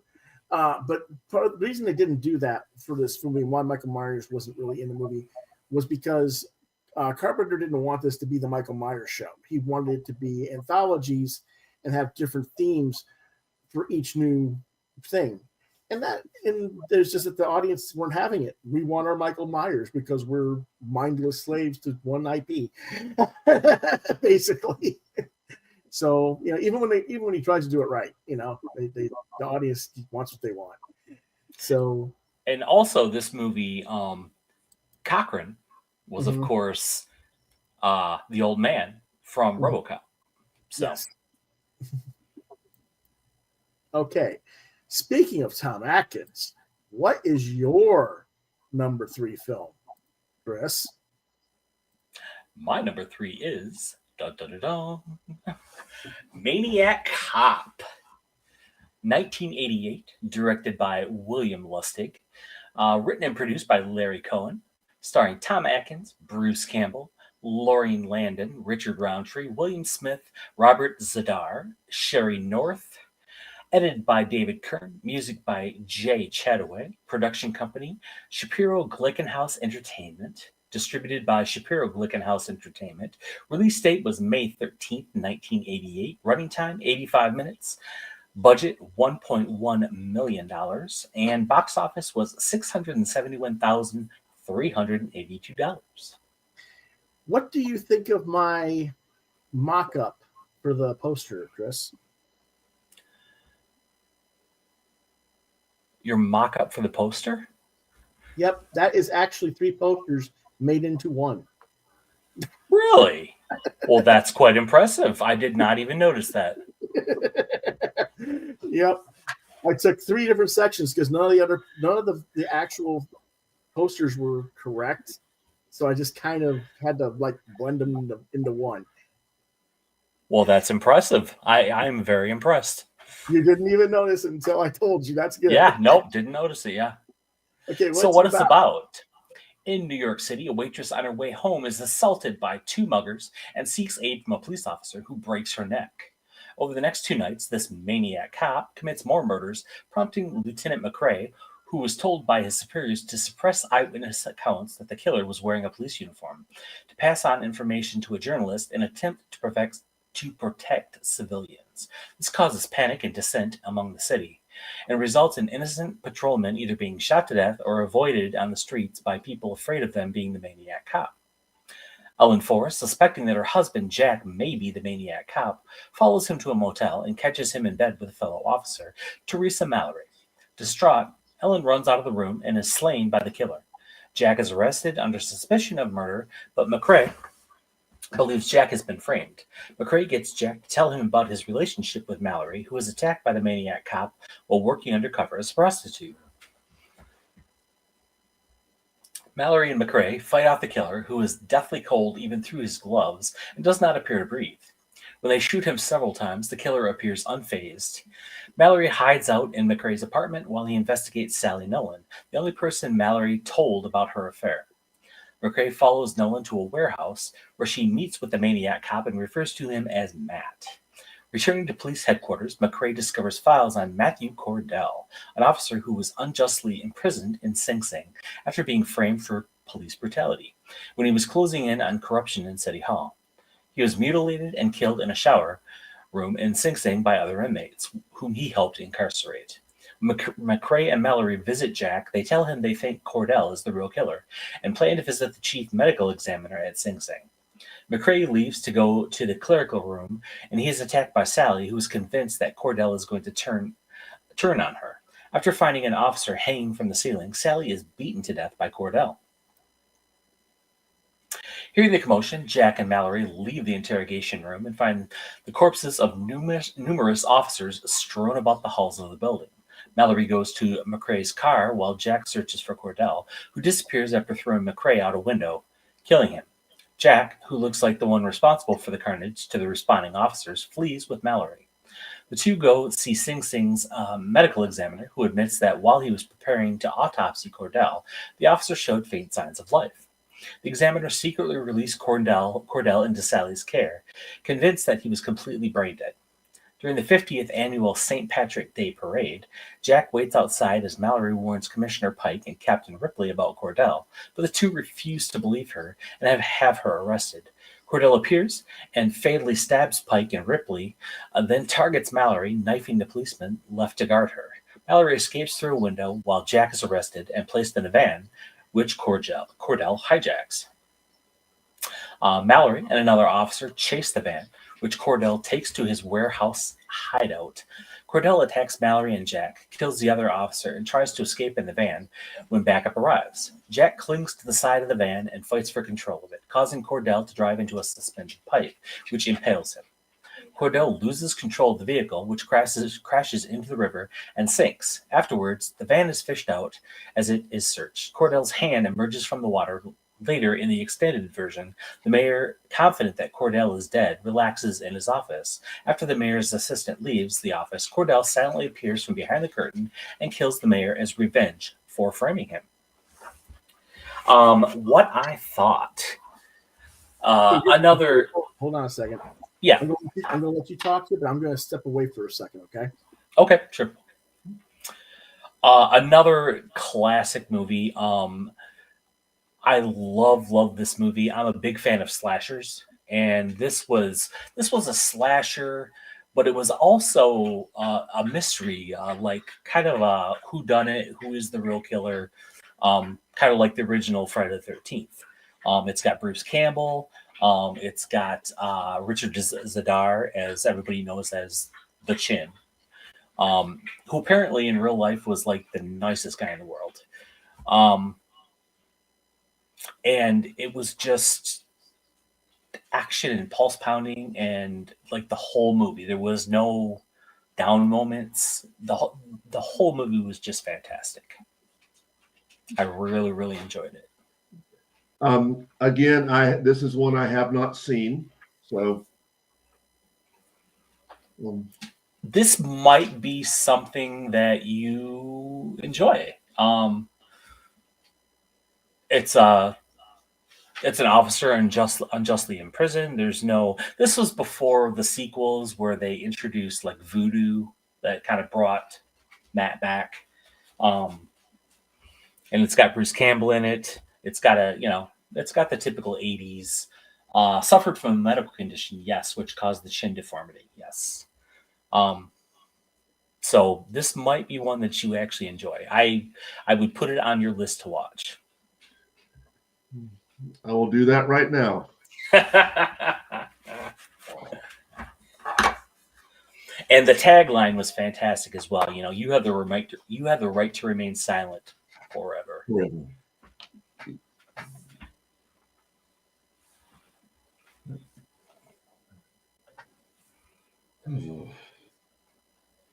So, looks like Pop Culture Avenger really enjoyed this movie as well. Mm-hmm. Monster Fan seems to have left the building. Oh, well, hopefully he'll come back. Right? Sorry about that. I had to step away for a moment. That's okay. Yeah, except for the medical condition which caused the chin deformity, yes. Let's see here. What is that? Okay. What did I think about it? I totally understand why you gave the rating you did.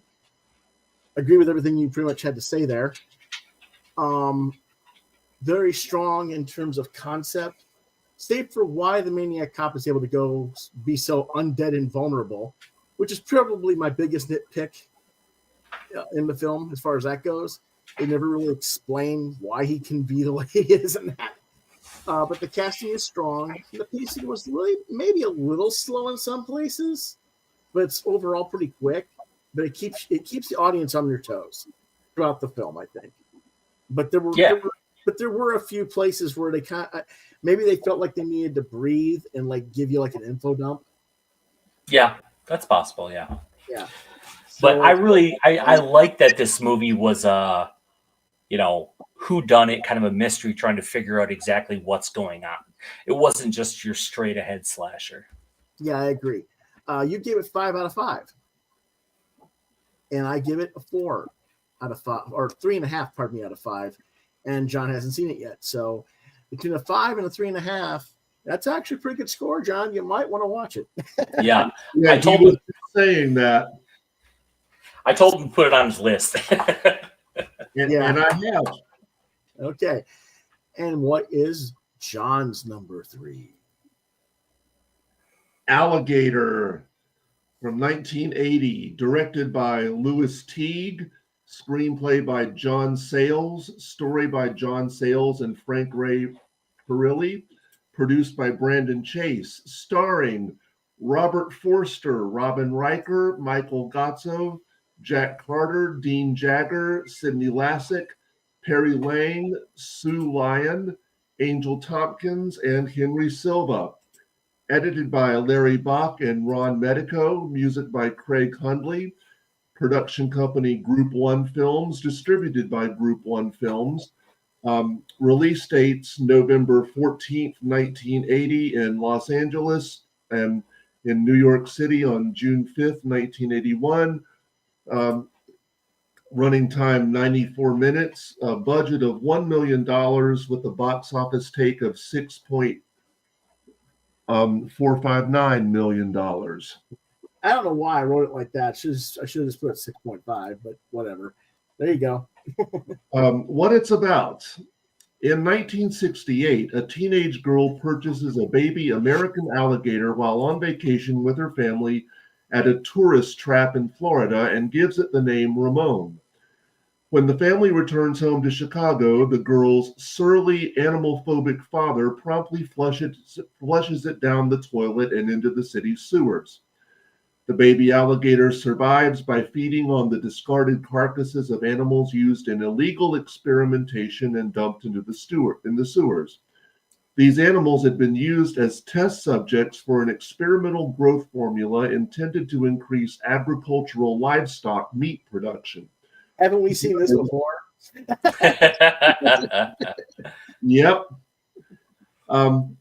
However, the project was abandoned because while the formula had the desired effect of making the animals larger than normal, it had the unwanted side effect of massively increasing the animals' metabolism, causing them to develop an insatiable appetite. During the 12 years spanning 1968 to 1980, the baby alligator bioaccumulates concentrated amounts of this formula from feeding on these carcasses, causing it to mutate and grow into a perpetually ravenous 36-foot or 11-meter monster resembling, Deinosuchus processus. Thank you. What he said. Hybrid with an almost impenetrable hide. The alligator begins ambushing and devouring sewer workers. The resulting discovery of body parts exiting the sewers draws in world-weary police detective David Madison, who, after a horribly botched case in St. Louis, has gained a reputation for being lethally unlucky for his assigned partners. As David works on the case, his boss, Chief Clark, introduces him to herpetologist Marissa Kendall, who conveniently was the teenager who bought the baby alligator in 1968. The two of them edge into a prickly romantic relationship, and during a visit to Kendall's house, Madison bonds with her motor-mouthed mother, Madeline. I'm going to say that 5 times fast. Madison's reputation as a partner killer is confirmed when the alligator devours a young officer named Kelly, who accompanies Madison into the sewer searching for clues. No one believes Madison's story due to a lack of a body, and partly because of Slade, the influential local tycoon who sponsored the illegal experiments and therefore wants the truth concealed. This changes when obnoxious tabloid reporter Thomas Kemp, one of the banes of Madison's existence, goes snooping in the sewers and procures graphic and indisputable photographic evidence of the beast at the involuntary cost of his life. The story quickly garners public attention and a citywide hunt for the monster is called for. An attempt by the police to flush out the alligator proves unsuccessful, forcing the alligator to escape from the sewers and come to the surface, where it first kills a police officer and later a young boy who, during a party, is tossed into a swimming pool in which the alligator sought rest. And I think that's actually one of the most effective scenes in the movie. Um, When Madison makes the connection between the alligator and the illegal growth formula experiments, Slade uses his influence with the mayor to get Madison suspended from the police force. The ensuing hunt continues, including the hiring of pompous big game hunter Colonel Brock to track the animal. Once again, the effort fails. Brock is devoured and the police trip over each other confusedly. The alligator goes on a rampage through a high society wedding party hosted at Slade's mansion, eating a waitress and killing Slade, the mayor, and Slade's chief scientist for the hormone experiments and intended son-in-law. Madison and Kendall finally lure the reptile back into the sewers before setting off explosives, killing it. As they walk away, a drain pipe into the sewer spits out another baby alligator, thus potentially repeating the cycle all over again. So, what I thought. So for a long time, I only knew Robert Forster as one of the stars of Disney's The Black Hole. Then in 1997, I saw Quentin Tarantino's Jackie Brown when it came out, which featured Forster as bail bondsman Max Cherry. And I thought he was wonderful in that role. And of course, it revitalized his career and brought him an Oscar nomination for supporting actor. Now, for those who don't know, Tarantino owns the New Beverly Cinema, which is a revival theater in Los Angeles that often shows double features. And so one month I was looking at their website and saw that they were doing a tribute to Forster, and the first thing they showed was a double bill of Alligator and Jackie Brown. It's like, interesting.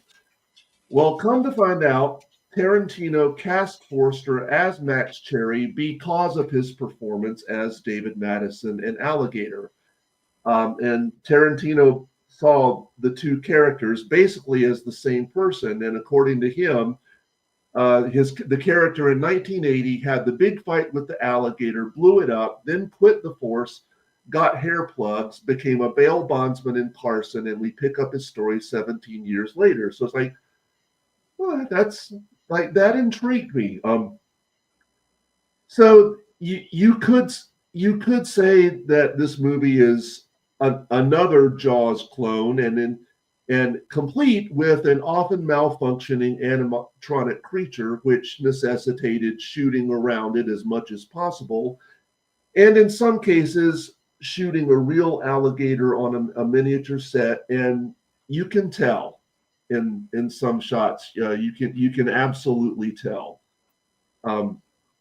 Also, the music for the alligator attacks sounds very similar to John Williams' theme. And I found out James Horner was apparently supposed to score this film, and he actually did write a score for it, but couldn't record it due to a strike. Bummer. But I did enjoy this movie. I think Henry Silva is a hoot as Colonel Brock, the overconfident hunter. And Robin Riker does a nice job as the herpetologist Marissa Kendall. It's got a good script by John Sayles, although I kept hoping that Marissa would eventually realize that gator was in fact her pet gator. And like as much as her mom talks, I kept thinking that somehow she would let it slip that her dad flushed him down the toilet. But oh well. But for me, this is Forster's show all the way. I think he gives a great performance as David Madison. He makes him likable and relatable as he shows grief at the loss of a former partner, or actually I should say partners. while making jokes about his receding hairline, which was actually Forster's idea, and Sales incorporated it into the script. And it's not hard to see why Tarantino cast him in Jackie Brown. So I did enjoy this movie. Okay. Okay, I didn't write down my stuff. We went straight to the rating, but let me go ahead and say here, because it's the same themes as Humanoids from the Deep, with the whole, let's put the wasteful, dead, experimental stuff out there. There are other things in the sewers besides alligators. I want to see my Captain Midnight, who's sitting in my lap, at the size of a panther, because there are stray cats that go into sewers. I want to see stuff like that. I want to see the rats that are like 30-foot long and climbing up the sides of the of the buildings in New York or something. I mean, I just felt like it was not that well thought out, scientifically speaking. Acting fine. Like you say, it was very much, they tried to do what a Jaws thing, and you'd think that they would learn, but you can't do that. Learn from the other people's mistakes, but they didn't.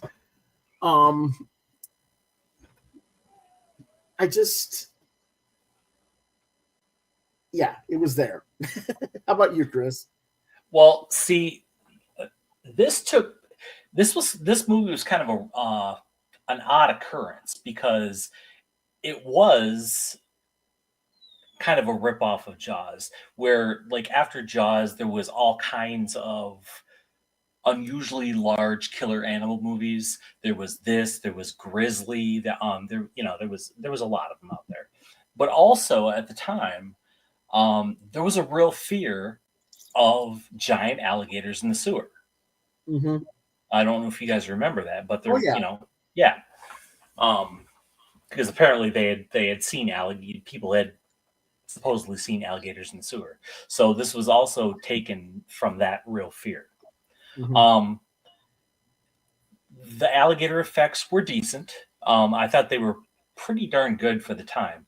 There were some spots where they're kind of sketchy.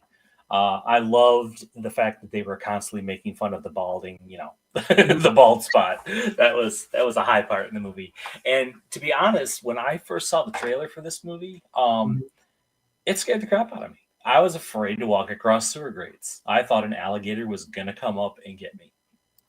So it did its job. Okay. John gave it a 3.5. Chris gave it a 3. I gave it a 2.5. So let's just say a 3 out of 5. And Pop Culture Adventure gives it a 3 out of 5. So we're all in agreement, right? I believe we are. Okay. So, I mean, as far as we averaged out anyway. All right. Let's see what happens with our number 2s. And I don't mean taking a dump. Come on. There we go. My number 2 film is Waxwork from 1988. Written and directed by Anthony Hickox. Produced by Stefan Ehrenberg. He says, yeah, there you go. Starring Zach Galligan, Deborah Foreman, Michelle Johnson, David Warner, Dana Ashbrook, Miles O'Keefe, Patrick McNee, and John Rhys Davies. Or John Rhys Davies. Is it Rhys or Rice? It's Rhys. I believe it's Rhys, yeah. Okay, John Rhys Davies. Okay. Edited by Christopher Sabelli, music by Roger Ballone. Production companies Pala Pictures Corporation and HB Film Ruin. Distributed by Vestron Pictures. Release date June 17, 1988, with a running time of 96 minutes. It had a budget of $3.5 million, but only made $808,114 at the box office. I wonder why. That's truly a shame, because it's a brilliant movie. In a small suburban town, a group of college students, Mark Lockmore, China Webster, Sarah Brightman, Gemma, James, and Tony, because they don't give everybody a last names in this movie, visit a mysterious Max museum after Sarah and China's earlier encounter with David Lincoln, a taciturn gentleman who claims to own the exhibit and extends them an invitation. And that's not the little guy there. Anyway, in the museum, they encounter several morbid displays, all of which contain stock characters from the horror genre. Tony and China unintentionally enter two separate pocket dimensions as depicted by the displays by crossing the exhibition barrier rope. Tony finds himself in a cabin where a werewolf attacks him. A hunter and the son of the hunter arrive and try to kill the creature.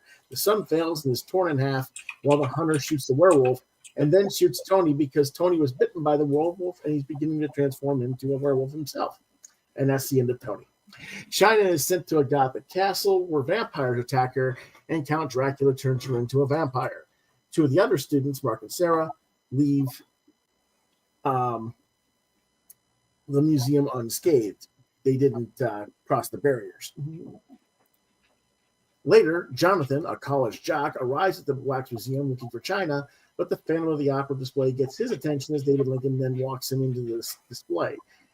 Mark goes to a pair of investigated police detectives because all of his friends are missing. Where'd they go? We can't find them. He and Inspector Roberts meet Lincoln as he lets Roberts investigate the museum, and as Mark and Roberts leave, Mark recognizes Lincoln as something was, this is not going right. Something's not right here.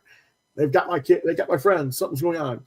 Later, Roberts realizes that some of the displays look like some of the other missing people. So he goes back to the museum, cuts off a piece of China's face, revealing black tissue underneath, like it was just the wax on top over a black mannequin. He puts that tissue in a bag and walks stupidly into the mummy display, where the mummy throws him in a tomb and another undead mummy in a stake. Later, Roberts' partner sneaks into the museum and gets his neck broken by Junior, a tall butler. Lincoln scolds for killing the partner. But anyway, meanwhile, Mark takes Sarah to the attic of his house where he shows her an old newspaper detailing the murder of his grandfather, which was seen in the prologue. The only suspect was David Lincoln, the chief assistant, whose photograph closely resembles the museum owner, which is why he recognized him at the museum. The two then consult the wheelchair user Sir Wilfred, a friend of Mark's grandfather, who explains how he and Mark's grandfather collected trinkets from 18 of the most evil people who ever lived, and that Lincoln stole all the artifacts. Lincoln, having sold his soul to the devil, wants to bring their previous owners to life by creating some wax effigies and feeding them the souls of victims, a concept taken from Haitian voodoo. Providing all 18 with a victim would bring about the voodoo end of the world, and where the dead shall rise and consume all things. So, on the advice of Sir Wilfred, Mark and Sarah enter the museum at night and are going to douse it with gasoline. However, Sarah is lured into the display of this Marquis de Sade, and Mark is pushed into a zombie display by the museum's two butlers, Shorty and the other guy, the tall one. Mark is approached by a horde of zombies, but finds that if he doesn't believe in the monsters, that they don't exist and cannot harm him. Don't believe in what you see. Don't believe in what you hear. There's nothing to fear here. So Mark, of course, since he doesn't believe in anything, finds his way out of the display, and then he goes into the Marquis de Sade display, where he rescues Sarah, while the Marquis vows revenge because he was having fun sexually torturing Sarah. Despite Mark and Sarah's attempt to escape, Junior and Lincoln grab Mark and Sarah, pulling them out of sight as Gemma and James return. Gemma gets lured into the Marquis de Sade display, where she's done for, and James attempts to steal something from the zombie display. Moments later, the bodies of James and Gemma reappear as wax figures, replacing. If you guys are wondering what that sound effect is, that's dogs or something, I believe. Can you let them back in, please? What you got with dogs out? Let the dogs out.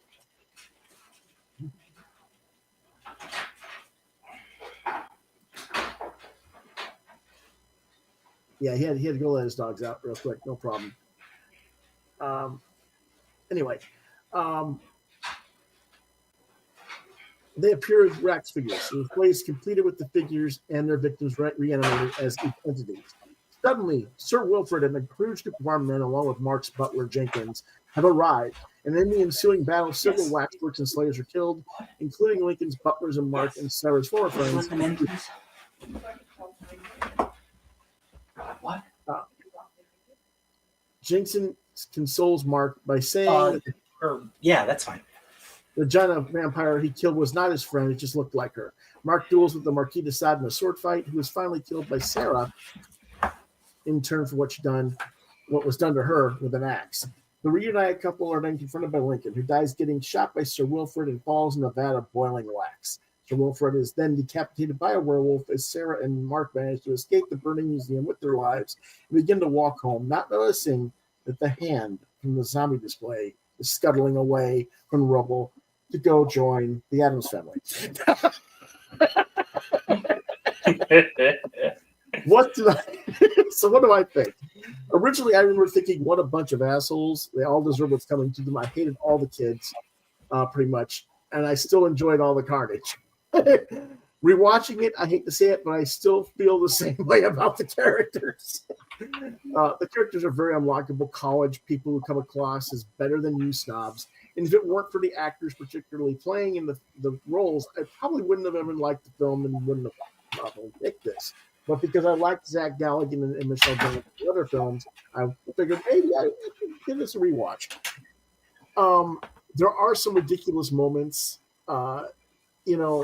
22 minutes in, the hunter distracts the werewolf, the hunter's son, distracts the werewolf by smashing a chair over its chest, kind of like a wrestling, I'm going to knock him out. And the werewolf just stands there, and he just goes,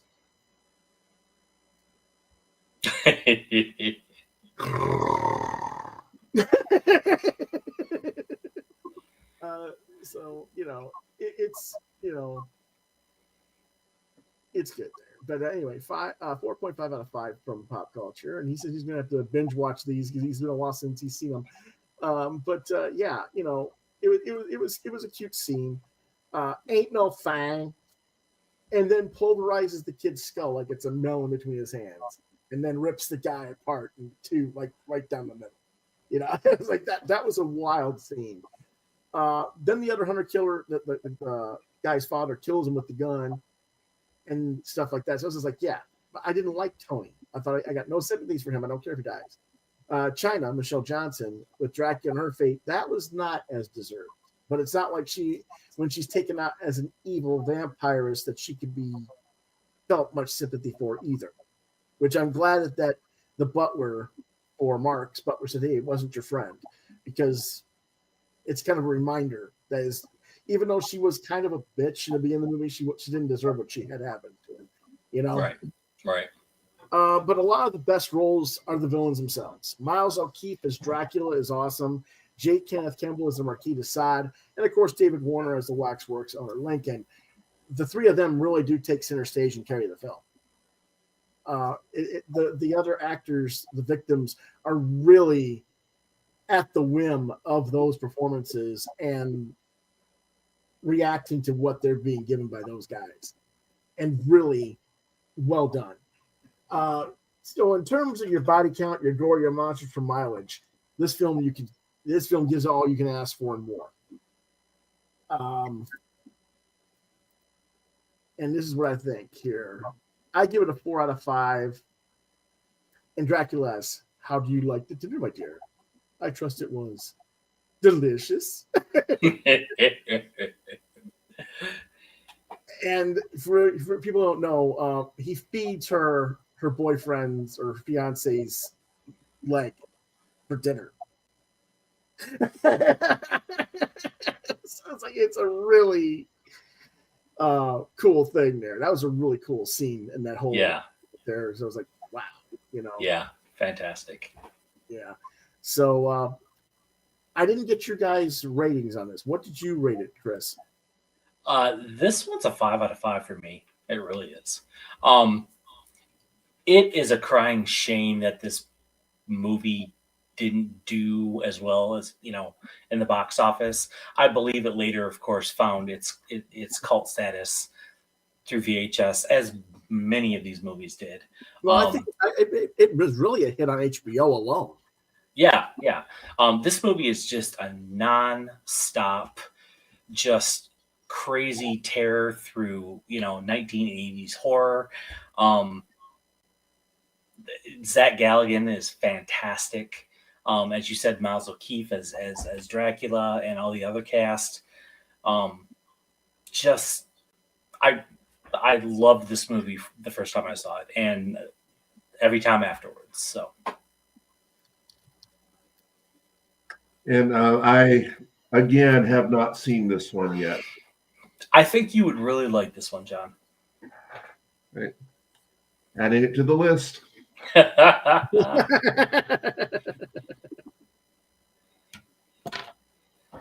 It's just a crazy nonstop movie.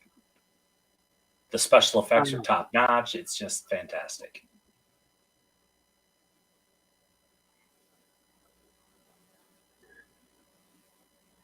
Good night. Good night, Pop Culture Avenger. Okay, let's see. What was your number 2, Chris?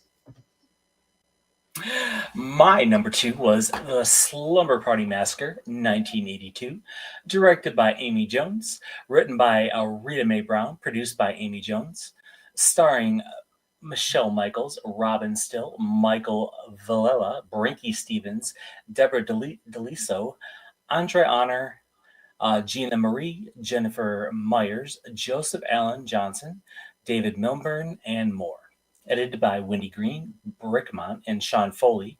Music by Ralph Jones. Production company is Santa Fe Productions. Distributed by New World Pictures, Roger Corman, of course. Boy, I think a lot of these my picks on here are from Roger Corman's either production company or something related to him. Release date September 10th, 1982 in Los Angeles, November 12th, 1982 in New York City. Running time of 76 minutes, a budget of $220,000, and box office $3.6 million.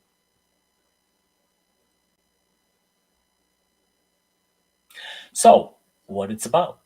In Venice, Los Angeles, Tricia Devereaux, an 18-year-old high school senior, decides to throw a slumber party while her parents are away. Their neighbor, Mr. David Contant, is given the job of checking on the girls. She awakes and gets dressed shortly before going to school. Meanwhile, Russ Thorne, an escaped serial killer, kills a telephone repair woman and steals her van. Trish meets up with her friends, Kim, Jackie, and Diane. She invites the new girl, Valerie, to the party, but declines the offer. After school, one of their classmates, Linda, goes back into the school to retrieve a book, but gets locked inside. She is attacked and presumably killed by Russ, armed with a power drill. As the party begins that night, the girls smoke marijuana and drink alcohol, while Valerie babysits her younger sister, Courtney, across the street. Two boys from school, Jeff and Neil, arrive and spy on the girls while they change their clothes. Of course they do. Russ kills Mr. Contant outside with the power drill. Diane asks Trish permission to go with her boyfriend and goes to his car to find him decapitated and murdered as well. The girls order pizza, and while on the phone with their coach, Rachel Jana, the girls answer the door and find the pizza delivery man with his eyes drilled out. The teens arm themselves with knives as Jeff and Neil run for help, but both boys are killed. Russ gains entry to the house and murders Jackie. Trish and Kim barricade themselves in Trish's bedroom, but Russ enters through a window and kills Kim as Trish flees. Valerie and Courtney enter the house and find Kim dead and hide from Russ. Coach Dana, having grown concerned over the phone call earlier, arrives and is confronted by Russ, who disembowels her with the drill, because coaches who are concerned don't call the cops, of course, from Raven. It's okay, you can say it. Valerie chases Russ with a machete, eventually severing his hand before slicing his stomach open. Russ falls into a swimming pool and sinks beneath the water, only to emerge moments later. Because he's Jason. Yes, and attack them once more, but Valerie finally kills him with a machete. Valerie and Trish break down in tears as Courtney looks on in shock. Because everybody who lives in suburban California has a machete in their house. As they should. So what did Chris think about this crazy thing? So again, I love the cast. I love Brinky Stevens particularly. This movie again exemplifies everything what a 1980s slasher should be. I believe it had something like a 10-minute shower scene in the girls' locker room, which was like unheard of back in the day, like in that long. It was ridiculous, and it had a unique like they. All the directors were trying to outdo each other with like the most creative kills and the most creative weapon, and the drill at the time was like that was pretty darn creative. This movie is only succeeded in craziness by its sequel, Slumber Party Massacre 2, which just has to be seen. That's a fantastic movie as well. It goes completely off the rails, but yeah, if you're a fan of 80s slashers, this is an absolute must see. Okay. What did I think? Without having seen or hearing your thoughts, other than your rating, Slumber Party Massacre is really on par with more well-known classic slasher horror films, such as the Texas Chainsaw Massacre, Halloween, and Friday the 13th. It's just produced on a fraction of the budget and really one of the first truly feminist horror films of its era. It was originally meant to be a comedy, a parody of the slasher genre, but the director, Amy Jones, saw something different in it and shot it more as a straightforward horror movie. One thing I did find interesting is in there's much more popular films, all the killers wear masks. And here the killer you see his face. There are certain clear callbacks to elements of these other films. Russ coming out of the water, again, like Jason Voorhees coming out of the lake in Friday the 13th. And the writer intended it to be parody, but the director did a really swell job of playing it straight while still having comedic elements throughout the film. So in that regard, I give it a 4. You give it a 5. John has no rating because he hasn't seen it. Correct? Right. And I don't think he ever will.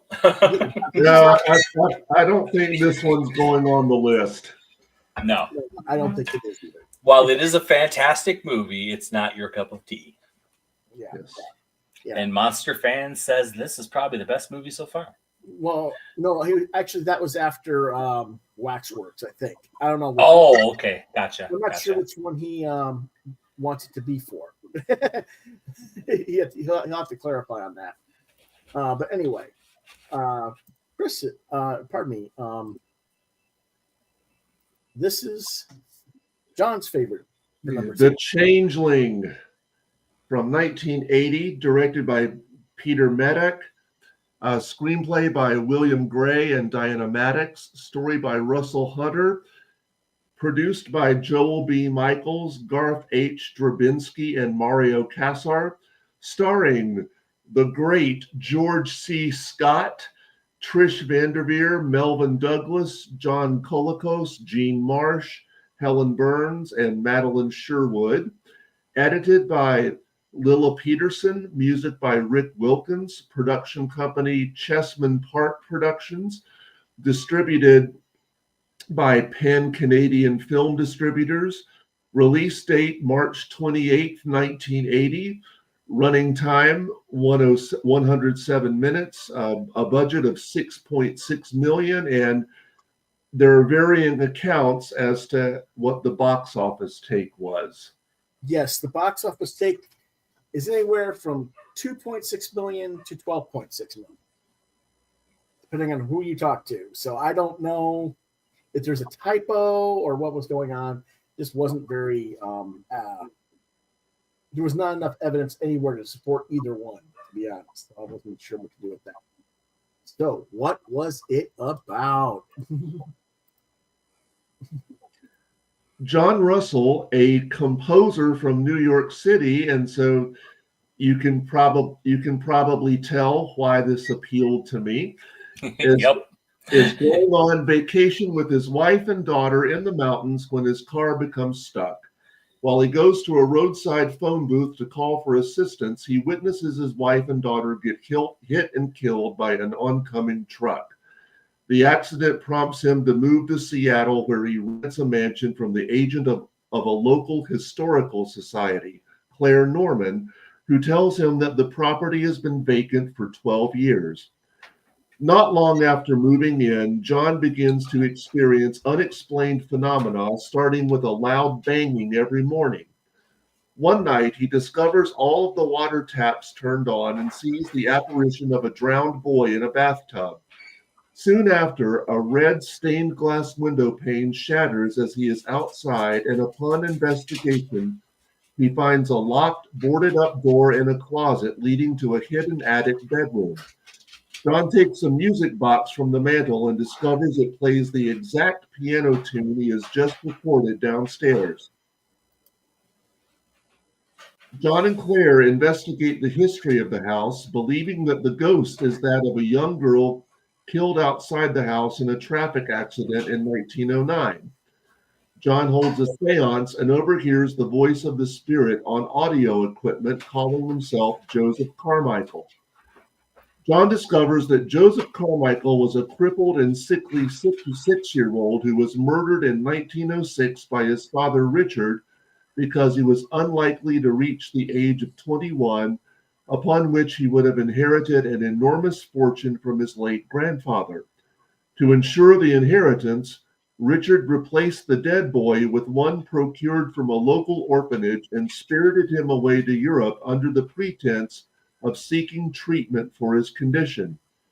After years away, he returned with the boy when he was 18, claiming that he was cured. The boy is now an old man, a prominent U.S. senator who is also a major patron of the historical society that owns the house where his adopted father committed the murder. Because, of course, he is. Standard MO for politicians. John's investigation leads him to a property built on land that was once owned by the Carmichael family, where he believes the body of the murdered boy, the real Joseph Carmichael, was dumped in a well. There he finds the skeleton of a young child with his christening medal. John attempts to speak to Senator Carmichael, but is restrained. The senator is disturbed to see the medal, as it is identical to the one in his possession given to him by his adoptive father. The society cancels John's lease on the house and fires Claire. Senator Carmichael sends Police Captain DeWitt to John's home in an attempt to intimidate him and retrieve the medal. John refuses, and when DeWitt leaves to obtain a search warrant, his vehicle mysteriously overturns, killing him. After DeWitt's death, Senator Carmichael agrees to meet with John. John tells him the story. Carmichael angrily berates John for accusing his adoptive father of murder. John leaves the skeleton's christening medal along with the only copy of the seance recording. Claire goes to the house to find John and is chased by Joseph's wheelchair until she falls down the stairs. When John arrives, the house begins to shake. He tries to appease Joseph's ghost, but falls from the second floor as Joseph's ghost sets the house on fire. Simultaneously, Senator Carmichael compares the two medals, and realizing the truth, he falls into a trance, staring at the portrait of his adoptive father. John witnesses the senator's astral body climbing the burning stairs to Joseph's room. Claire rescues John while Carmichael witnesses the murder of the boy Joseph and suffers a fatal heart attack. John and Claire see the senator's body being loaded into the ambulance. The next morning, Joseph's burnt wheelchair sits amid the ruins of the mansion, and his music box begins playing a lullaby. Yeah. So the first time I heard of The Changeling was in October 2004, when the Bravo TV network aired Bravo's 100 Scariest Movie Moments, which was a multi-part documentary series in which filmmakers and celebrities commented on the 100 most frightening and disturbing scenes in movies as determined by the producer, writer, and director of the show. And The Changeling made the list at number 54. And the idea that George C. Scott, General Patton himself, was in a horror film intrigued me. I don't know why it took me this long to watch it, but I'm glad I did. It is probably obvious to you by now that horror isn't my go-to genre, and I'm not a gore hound, so I really don't go for movies that rely on excessive gore or cheap thrills. I prefer movies where the horror is implied more than seen, and this movie is a great example of that. Like 1963's The Haunting, which is another one of my favorite horror films, this one establishes an eerie mood through camera angles, sound effects, music, and great performances. And I think George C. Scott is wonderful in this movie. I always felt that he brought a level of gruffness to every character he played, and that really works well here. You really feel John Russell's sorrow, loneliness, and unease. Um, of course, the fact that he's a composer appeals to me, and the piano piece he works on, I think, is beautiful. I'm wondering why this wasn't your number one film. But we'll get to your number one. It's an exceptional and brilliant choice. But this is the film I would have. I thought this should have grabbed you by the balls and never let you go. I actually saw you putting yourself in the role of John Russell. Partly because you're both named John. Both because of your interest in composition and being a composer yourself. Some of the religious aspects of the lead character and how that parallels your own. I just saw yourself putting yourself in this film. Am I mistaken in that? No. Okay. So I really expected to. I don't know. I thought that you would just have been your number one, but I was surprised. That having been said, film is brilliant up until the end. I just don't buy into Senator Carmichael and his astral form in the house. And so he dies of guilt and shame. And I didn't really care for the ghost of the boy chasing Claire to the point of her falling down the stairs. Aren't Claire and John trying to bring the boy's spirits of peace? Why attack them at that juncture of the movie? Do you know what I'm saying? Yeah. So I was a little bit put off by that, just a little bit. I was also kind of tired of the whole rich governmental character as a dark evil secret trope, even though, in fairness to the character of Carmichael, he really doesn't know that he has that secret, and he's just as much of a victim as the other boy. I would have loved to have seen a much more sympathetic villain, Carmichael, who doesn't die of age or grief or shame, but pulls himself together and brings it all out into light and makes peace with the brother he never knew he had, whose life it took the place of. But then it wouldn't have been a horror film. It would have been something with a happier ending. So, it is what it is. Chris, your thoughts? So I think you got the rating wrong here. I think I gave this a 2. Oh. Because I did not care for this at all. I actually had to go back and rewatch this because I didn't remember much of it at all. Okay. And to be perfectly honest, I think John, the character in the movie, I think his wife and daughter, I think they probably threw themselves in front of that truck just to off themselves so they didn't have to, go through the rest of the movie because it was so boring. I did not care for this movie. They were just so bored waiting for something to happen. They just threw themselves in front of the truck. Well, I don't know where the list is. Let me check. It's okay. It's all right. No, I want to see what I got here. I thought I gave it a 2, maybe a 2.5. No. I just have to keep going back to the discussion because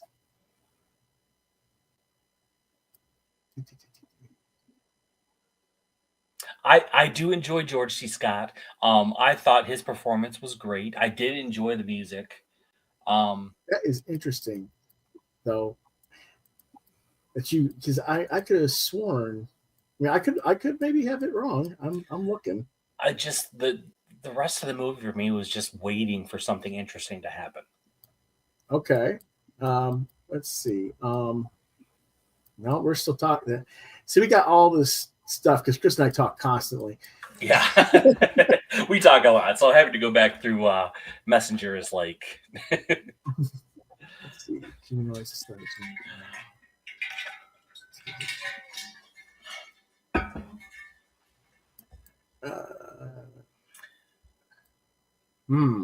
You could put in keywords under a search. You go to Messenger. You show. You click the down arrow and go show in Messenger. Yeah, it doesn't matter. So, but you're saying it was only a 2, okay, or 2.5. I didn't care for this movie. Okay, well, okay. So I somehow I got a mistake there. So we have you at 2.5, not 4. John is a 4.5, and mine is a 3.5. So between 4.5 and 2.5, that makes it a 3. I got a 3.5, so it's a 3 and let's just say it's a 3. Call it even for everybody, okay? It sounds good. And Monster Fun thought this was a 5 out of 5, one of the best ghost movies ever. Cool. So let's see what else we've got, because we got ones left. What is your number 1, folks? Well, mine. You're not going to like mine, guys. You're going to laugh. I know you are. It's Vampire's Kiss. Directed by Robert Bergman. Written by Joseph Minion. Producers by John Daly, Derek Gibson, Barry Shields, and Barbara Zitwer, pardon me. Starring Nicolas Cage, Jennifer Beals, Maria Conchita Alonso, and Elizabeth Ashley. Edited by Angus Newton. Music by Colin Towns. Distributed by Hemdale Film Corporation. Released June 2nd, 1989. With a running time of 103 minutes. Budget of $2 million. Only made $725,131 because people don't think Nicolas Cage was overacting too much. What's it about? This was before people knew he was what's his face's grandson, right? Or Francis Ford Coppola. Yeah, Francis Ford Coppola's grandson. Anyway, Peter Lowe is a New York City-based literary agent and a narcissistic yuppie. With little in his life at work, one-night stands, and frequent appointments with his therapist, Dr. Glazer. Peter brings home a woman named Jackie from a club, but they are interrupted when a bat flies through the window. He later tells Dr. Glazer that a struggle with the bout aroused him. At his office, Peter torments his secretary, Alva Restrepo. I hope that's going to be hard for me to spell, pronounce right, but with repeated demands to find an obscure missing document. Later at a nightclub, Peter meets a mysterious woman named Rachel and takes her home. In bed, she exposes her vampire fangs and bites him on the neck, with Peter succumbing to pleasure as she feeds on his blood. The following morning, Peter's seen with an uninjured neck, but he cuts himself shaving and applies a bandage. He serves coffee and makes conversation with a non-existent Rachel, which casts doubt on whether or not there was any reality of the encounter, or did we just experience some sort of trippy thing that he was experiencing in his head. Visiting an art museum with Jackie, Peter abruptly ditches her, and she leaves him an angry phone message. In therapy, he seems not to remember the incident with the bat. He browbeats Alva when she's unable to find a missing contract. He keeps having severe mood swings that lead to public outbursts, and he makes an apologetic call to Jackie to arrange for another date. As he's about to leave, he is drawn into bed by the appearance of Rachel, who again drains his blood, while Detective Jackie leaves him an angry note to stay away. At work, an erratic Peter chases Alva into the bathroom and laughs off the incident with his colleagues, and then continues to humiliate and threaten her. Finding Jackie's note, he destroys his apartment in a fit of rage and then settles Dr. Glazer with his bizarre rants. Growing increasingly sensitive to light, he wears sunglasses indoors and collapses on the street at the sight of a crucifix. Believing the bandage on his neck to be the location of Rachel's vampire bite, his delusions of her nighttime beatings persist, as does his own unhinged behavior, including eating cockroaches. Alva stays home to avoid an increasingly frightening Peter, who then arrives at her door and manipulates her to return to work with him. She confides in her brother Emilio, who gives her blanks for a gun that she carries in her purse. Peter fails to see his reflection in mirrors as his mental state deteriorates and chases Alva through the building after hours. Begging her to shoot him, Peter forces himself on her while hallucinating that she is Rachel. Overcome by despair, he fires the gun into his mouth, but assumes his transformation has saved him because it's a blank, which, with all due respect, even if you fire a blank into your mouth, it will end you. But that's beside the point. This is movies. Fully believing himself to be a vampire, Peter purchases cheap novelty fangs and catches pigeons to eat in his wrecked apartment, which he has now turned into a darkened lair.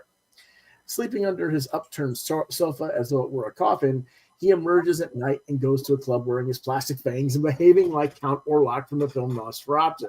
He tries to seduce a woman before attacking her with his real teeth, leaving her unconscious and bloody, and hallucinates a disdainful Rachel abandoning him for another man. On the dance floor, Peter finds the real Rachel, who appears to recognize him from a past date. So in other words, they did date, but all this is still in his head. So he attempts to manhandle her into revealing her fangs, but she's freaked out and he gets dragged out by the club by bouncers. Wandering the streets covered in blood, he begs passerbys to end his suffering with a wooden stake, while newspaper headlines confirm that the woman he attacked in the club has died. He hallucinates a therapy session with Dr. Glazier, who dismisses his crimes and introduces him to Sharon, another patient, and his romantic match. Crazy. In the meantime, a traumatized Alva tells Amelia about the assault on her, and they find Peter as he returns to his apartment with the imaginary Sharon, whereas the fantasy dissolves into an abusive argument between him and Emilio. Emilio forces his way inside and confronts Peter, who offers up a shard of blood and impales Peter and before fleeing. A dying Peter envisions the vampire Rachel one last time. What do I think? It's both one of the most outrageous, just horrifyingly true movies about toxic relationships ever to be committed to film. The writer Minion had a broken relationship with one of the producers, Sitwer, and their relationship was written about in this movie, and it ended horribly during production. So there's this crazy realness behind the story of what the Minion script did and the allegorical comparisons to what was going on in his real-world relationship with Sitwer, and it gets magnified through the absolutely insane and yet brilliant performance by Nicolas Cage. Jennifer Beals as Rachel, the vampire, is enchanting as always. Yeah, I could go for that. I can go and see for that too, Petey. While her role is somewhat insignificant, it's significant in context. It's rather small in terms of screen time. Okay, the real counterpoint is Peter de Alva, and Maria Conchita Alonso is very savvy in her role as well. Very difficult to watch her be terrorized with Peter, both as a boss and later as he falls deeper into his vampire nature as a monster, and you feel a lot of sympathy for the Alva character, whereas you don't really feel sympathy for Peter, even though you can see he's losing it, and you're really unsure whether or not you're supposed to feel sympathy for Peter. He's not a likable person. And as it's based on the writer of the film, as he dealt with his own personal depression, his own personal self-loathing, it gets a bit too dark and too personal, too raw. So much so that originally the writer was going to direct this film as well, and he couldn't do it because it was too painful. That tells you how serious the script actually was. Cage's performance, however, is so phenomenal that to me, this is the movie that made him a star. Technically, yes, it was Moonstruck, in which he played opposite Cher, which came out a little bit earlier. And you watch that movie, and then this is a follow-up. It really makes you wondering what was going on in Cage's head. But, okay. But one thing, it could have been even better. Unfortunately, I am not sure that the Cage-Beals relationship works. And this is because Cage wanted his then-girlfriend, Patricia Arquette, to play the role of Rachel, but the director and producers chose Beals over her, and he resented that and Beals for it, and there was friction between the two because of it. So if you think, well, where's the intimacy there a little bit? It's because there was that friction going on. But one of the biggest assets Cage's performance is also it's probably its greatest weakness. Extremely over the top performance. It makes the character so off-putting that it can leave you completely unsympathetic to what's actually happening to him as he descends into his own madness. I do find the film to be vastly overrated in terms of story, but most people tend to focus on the extreme overacting of Cage. I give it a 4.5. Chris, what do you think? I gave it a 2.5. I don't remember a lot about this movie. I didn't get a chance to rewatch it, but I do remember Nicolas Cage's just insane performance. Just crazy over the top. And that's why I gave it a 2.5. But you said pretty much everything there is to be said about the movie. So Yeah, okay. There's not much I can add. And John hasn't seen it yet. No. Does this sound like something you might watch? I think so. So It's going on the list. Okay, cool. Yeah. I do have to go back to the picture though. Hold on a second. I mean, come on. She's gorgeous. Oh yeah, Jennifer Beals. Yeah. Oh my goodness. Yeah. And I'm thinking, damn, woman, you ruined me. Was this before or after Flashdance? I don't remember. This is after Flashdance. After. Okay. Several years after Flashdance. All right. Like 6 years after Flashdance. All right. So, okay, what is Chris's number one? My number one is From Beyond, 1986, directed by Stuart Gordon. Screenplay by Dennis Paoli. Story by Brian Usna, Dennis Paoli, and Stuart Gordon, based on From Beyond by H.P. Lovecraft. Produced by Brian Usna.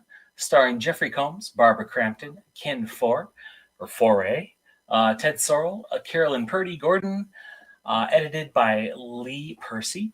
Music by Richard Band. Distributed by Empire Pictures in the United States. Vestron Pictures International.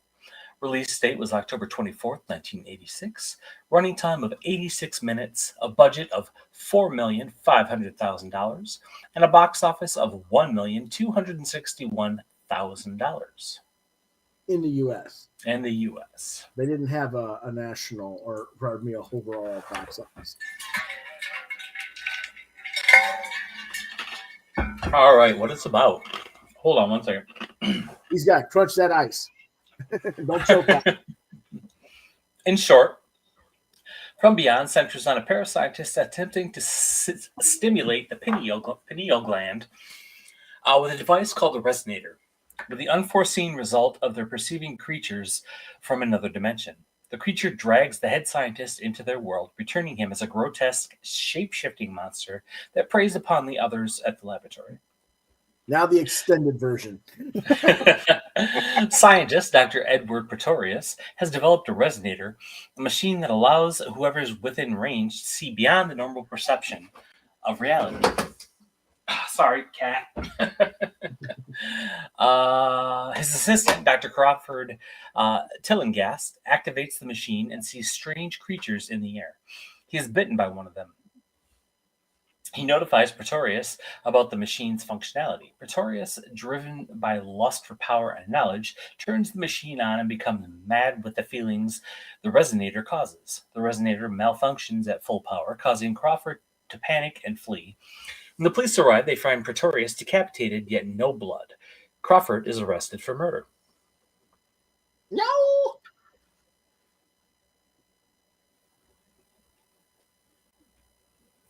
Crawford is committed to a psychiatric ward where he is treated by Dr. Catherine McMichaels. After Crawford gives his account of Pretorius's death, Catherine orders that Crawford undergo a CT scan showing that Crawford's pineal gland is enlarged and growing. Convinced of Crawford's innocence, Catherine has him released to her custody and takes him back to the Pretorius house and the resonator. They are accompanied by Detective Bubba Brownlee, who investigated Pretorius's death. Catherine and Crawford rebuild the resonator. Crawford then reactivates the machine, which causes more creatures to appear along with a naked Dr. Pretorius. His consciousness now altered and expanded, Pretorius tells of a world beyond that is more pleasurable than normal reality, and that his death was a means of ascending to this realm. Pretorius attacks Crawford, Bubba, and Catherine with slime-covered arms. Crawford shuts off the resonator, making Pretorius and the creatures vanish. Catherine thinks the resonator could shed light on victims of schizophrenia and brain damage and suggests they turn it back on. What's wrong with you? But Bubba and Crawford disagree. While Bubba and Crawford are asleep, Catherine gets up and turns it back on, bringing forth the now mutated Pretorius. Pretorius grabs Catherine, preparing to eat her mind and take her to the world of beyond. Crawford and Bubba go down into the basement to shut off the power, but encounter a giant worm-like monster which attacks Crawford. Bubba succeeds in shutting off the power and rescuing Crawford and Catherine, but sending Pretorius away. But do they destroy the machine yet? No. Bubba decides they should then leave the house. Pretorius somehow returns and the resonator turns back on as all three of them run up into the attic and deactivate it. Catherine and Crawford are attacked by bee-like creatures, and as Bubba pushes them out of the way, he is devoured to the bone. Crawford fights off Pretorius and frees Catherine, but then his enlarged pineal gland pops out of his forehead. Catherine short-circuits the machine by spraying it repeatedly with a fire extinguisher. She takes Crawford back to the hospital where she is evaluated for insanity and schizophrenia, since her story was just like Crawford's. As Catherine is being prepared for shock treatment by a sadistic staff member, Crawford develops an overwhelming hunger for human brains and kills Catherine's superior, Dr. Block. Catherine escapes and drives back to the house with a bomb. A crazed Crawford follows her. Just because everyone has a bomb lying around the hospital for just such occasions. Catherine places the bomb on the resonator, but Crawford attacks her. As he is about to eat her brain, she bites off his pineal gland, reverting him to his senses. Dr. Pretorius reconnects the severed wires of the resonator and fixes the short circuit damage. A mutated Pretorius returns and decapitates Crawford. Before Pretorius can do the same to Catherine, Crawford's consciousness fights for control with Pretorius, the opposing consciousnesses tearing their shared bodies apart. Catherine escapes through the attic window just as the bomb explodes, finally, destroying the resonator and killing both Pretorius and Crawford. Landing outside, Catherine breaks her leg and the neighbors gather around her as she suffers a mental breakdown, saying, "It ate him!" in between mad laughter and crying. And what did you think of all that nonsense? So, Stuart Gordon made quite a few H.P. Lovecraft adaptations. This was one of my favorite. This is probably one of the craziest. I am a huge fan of Barbara Crampton, and this shows a lot of Barbara Crampton. The special effects were fantastic. I love the story. Anything with Barbara Crampton and brain fart lead actor Jeffrey Combs. Yes, sorry, I had a brain fart there. Anything with those two, whether it's the Reanimator or Castle Freak, any the evil priest, any of those movies with those two in it are fantastic. And they had a lot of fun making these movies too. I've watched a lot of behind the scenes on these. They had so much fun making these movies. So okay. Well, I wish I could share your enthusiasm, Chris, but I can't. It's not a bad film, but I think as you could tell by my smart aleck remarks during the descriptions, I wasn't particularly impressed. It's not a bad film. I agree with you. Barbara Crampton carries the picture, and it's kind of funny because Crampton has had two careers: her schlock horror movie career and her soap opera career. She starred in The Days of Our Lives and in The Restless, the latter on 3 different stints. But the plot gaffes in this story really took me out of the movie. However, the special effects, especially given the budget, are outstanding, and I can certainly understand the reasons that you cited here. I'm not against you on this. I just don't have as glowing of a review for it. You give it a 5, I'll give it a 3.5, and John hasn't seen it. And I don't think this one will go on the list. No, this one's pretty crazy, and there's a lot of course, suggestive imagery. Barbara Crampton biting the pineal gland. Yeah. Yeah. But I will say this: for $4.5 million and a shooting schedule of only 22 days, I think we can fairly say that the sets and special effects really do deserve a nod here. I don't think you could do better with CGI on a similar budget today. Absolutely. So for that alone, I'm going to respect that as your number one. I'm just not a fan of the plot holes, and I'm not going to. Understandable. Okay, but what is John's number one? John wins the night, I think. Ooh, The Fog. The Fog. Directed by John Carpenter, written by John Carpenter and Deborah Hill, produced by Deborah Hill, starring Adrienne Barbeau, Jamie Lee Curtis, John Houseman, Janet Leigh, Hal Holbrook, Tom Atkins, Nancy Keys, Nay Loomis, Rob Bottin, and more. Edited by Charles Bornstein and Tommy Lee Wallace. Music by John Carpenter.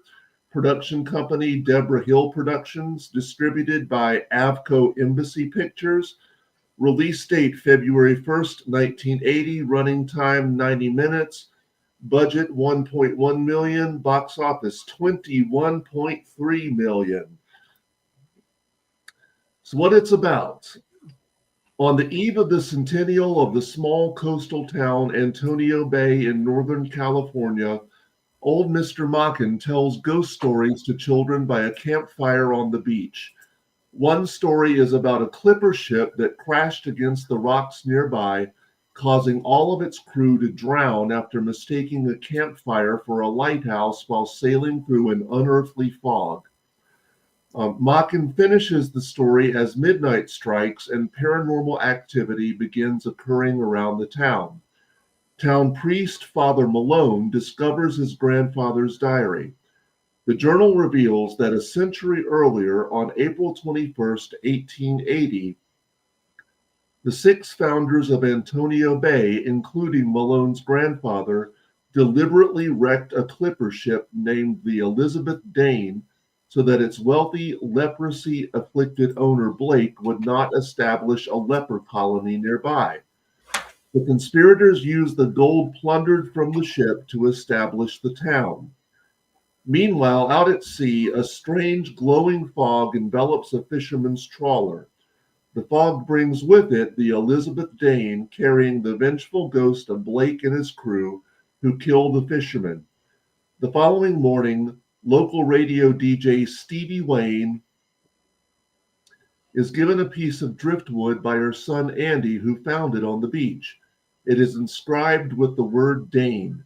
Stevie carries it with her to the lighthouse where she broadcasts her radio show. As she is listening to music on a cassette, the driftwood begins seeping water.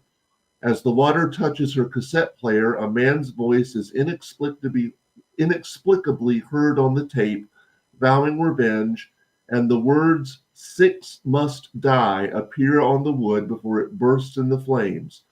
Stevie extinguishes the fire and sees that the wood once again reads Dane, and the tape is once again playing normally. Town resident Nick and hitchhiker Elizabeth find the lost fishing trawler adrift and the corpse of one of the fishermen. Later, while Elizabeth is in the autopsy room alone, the fisherman's corpse briefly comes to life and accosts her before collapsing. Nick and coroner Dr. Fibes see the now lifeless corpse has carved the number 3 on the floor with a scalpel. That evening, as the town begins its celebrations, local weatherman Dan is killed by the ghost at the weather station. The fog is returned and starts moving inland, disrupting the town's telephone and power lines. Using a backup generator, Stevie begs her listeners to go to her house and save her son. The ghosts kill her son's babysitter, but Nick and Elizabeth rescue Andy. Stevie advises her listeners to head to the town's church, but then finds herself trapped and under siege by the ghost when the fog envelops her lighthouse. Seeking refuge inside the church, a group of townsfolk finds a large gold cross in the wall cavity made from the rest of the stolen gold from the Elizabeth Dane, just as the fog begins enveloping the church and the ghosts begin their attack. Malone, knowing that the ghosts have returned to take 6 lives instead of the 6 original conspirators, offers the gold and himself to spare the others. The ghost of Blake himself seizes the gold cross, and he and his crew disappear in a blinding flash of light as the fog miraculously vanishes. Stevie, now alone again at the lighthouse, warns her listeners that the fog could come again and instructs any ships that can hear her to keep an eye out for it. After everyone leaves the church, Malone remains inside and wonders why he was spared, given that there were 5 deaths. The fog then reappears along with the ghost, and Blake decapitates Malone, making 6. So, of the 5 movies on my list, this was the only one I had seen before this week. So, all of the other 4 movies were new watches for me. So I had seen John Carpenter's The Thing, which is one of the few movies where I liked the gory effects. And I was starting to develop a fondness for his films, except Dark Star and, as we talked about earlier, Prince of Darkness. But I think The Fog may be Carpenter's most atmospheric film. I like that it begins with a tale told around the campfire by John Houseman, no less. It helps establish an eerie mood that's sustained to the end by the cinematography, score, and performances. Carpenter and cinematographer Dean Cundy shot the film in the widescreen format to give it a grander look, and they succeeded. I think that each shot is beautifully composed, and it doesn't look like a low-budget film.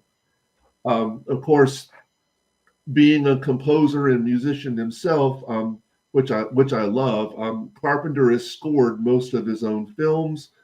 And his synth-based score here may sound simple, but man, is it effective. It really is.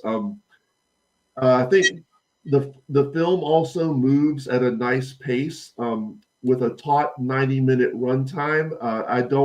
I don't think there's a wasted second, and I think that's really why I put The Fog at number 1. And it's like I went back and forth with, should my number 1 be The Fog or The Changeling, but I think just like the Fog is just so tight story wise, a little more so than The Changeling was.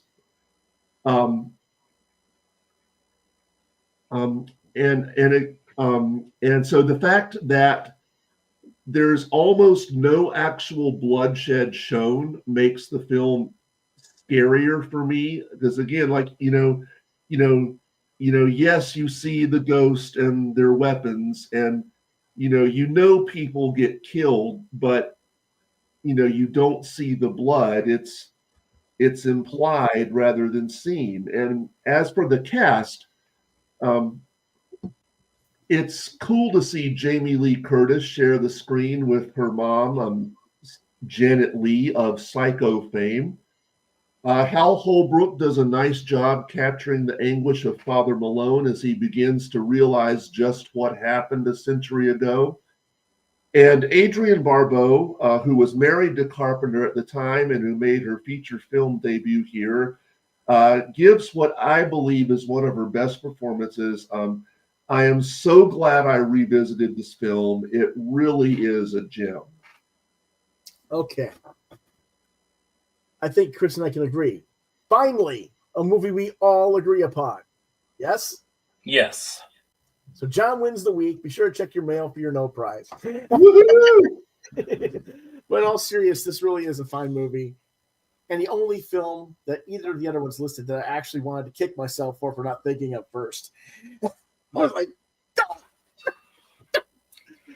I really can't agree with anything more. I supersized all 5 stars because all 3 of us give it a 5-star rating.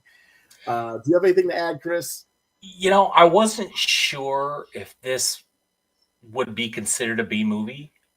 Mm-hmm.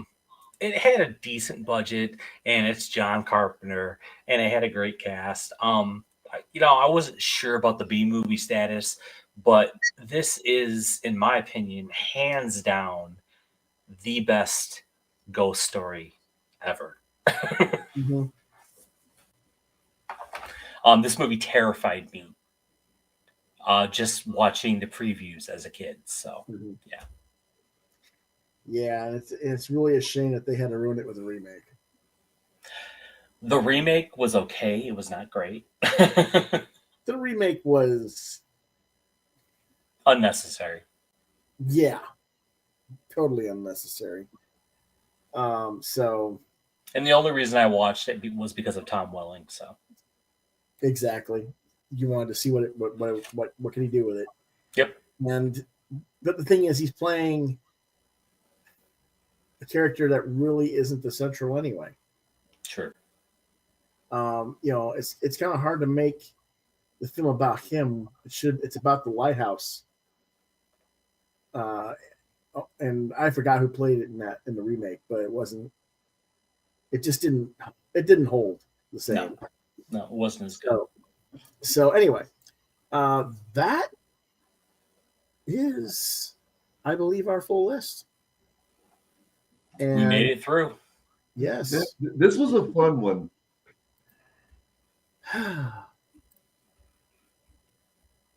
But there is Mental trauma notwithstanding. Yeah. It's the fog and the changeling made up for it. That's good. Yeah. So we want to say thanks to everyone who watched, but it's closing time. You don't have to go home, but you can't stay here. And yes, I would still want Jennifer Beals to take me home. Right? Yeah. But next week, we rejoin our senses and sensibility and go back to reviewing just one movie for the week. But will anybody like it? Well, you gotta like it. It's a Keanu Reeves movie. Well, we'll see. Until next week, it is Replicas next week. But until next week, if you have any questions, reach out to me on quothravenlbr72@gmail.com, John Norris at GrayFigaro@hotmail.com, or Chris Colormax. I'm not going to say the other one. You pineal gland, you. Christopher M. Hall Christopher M. Hall 1973 rather, at gmail.com. Until then, you guys have a great night and a great weekend. We'll see you guys on Monday with the new manga segment. But for the weekend, Quoth the Raven, nevermore. Nevermore. Nevermore.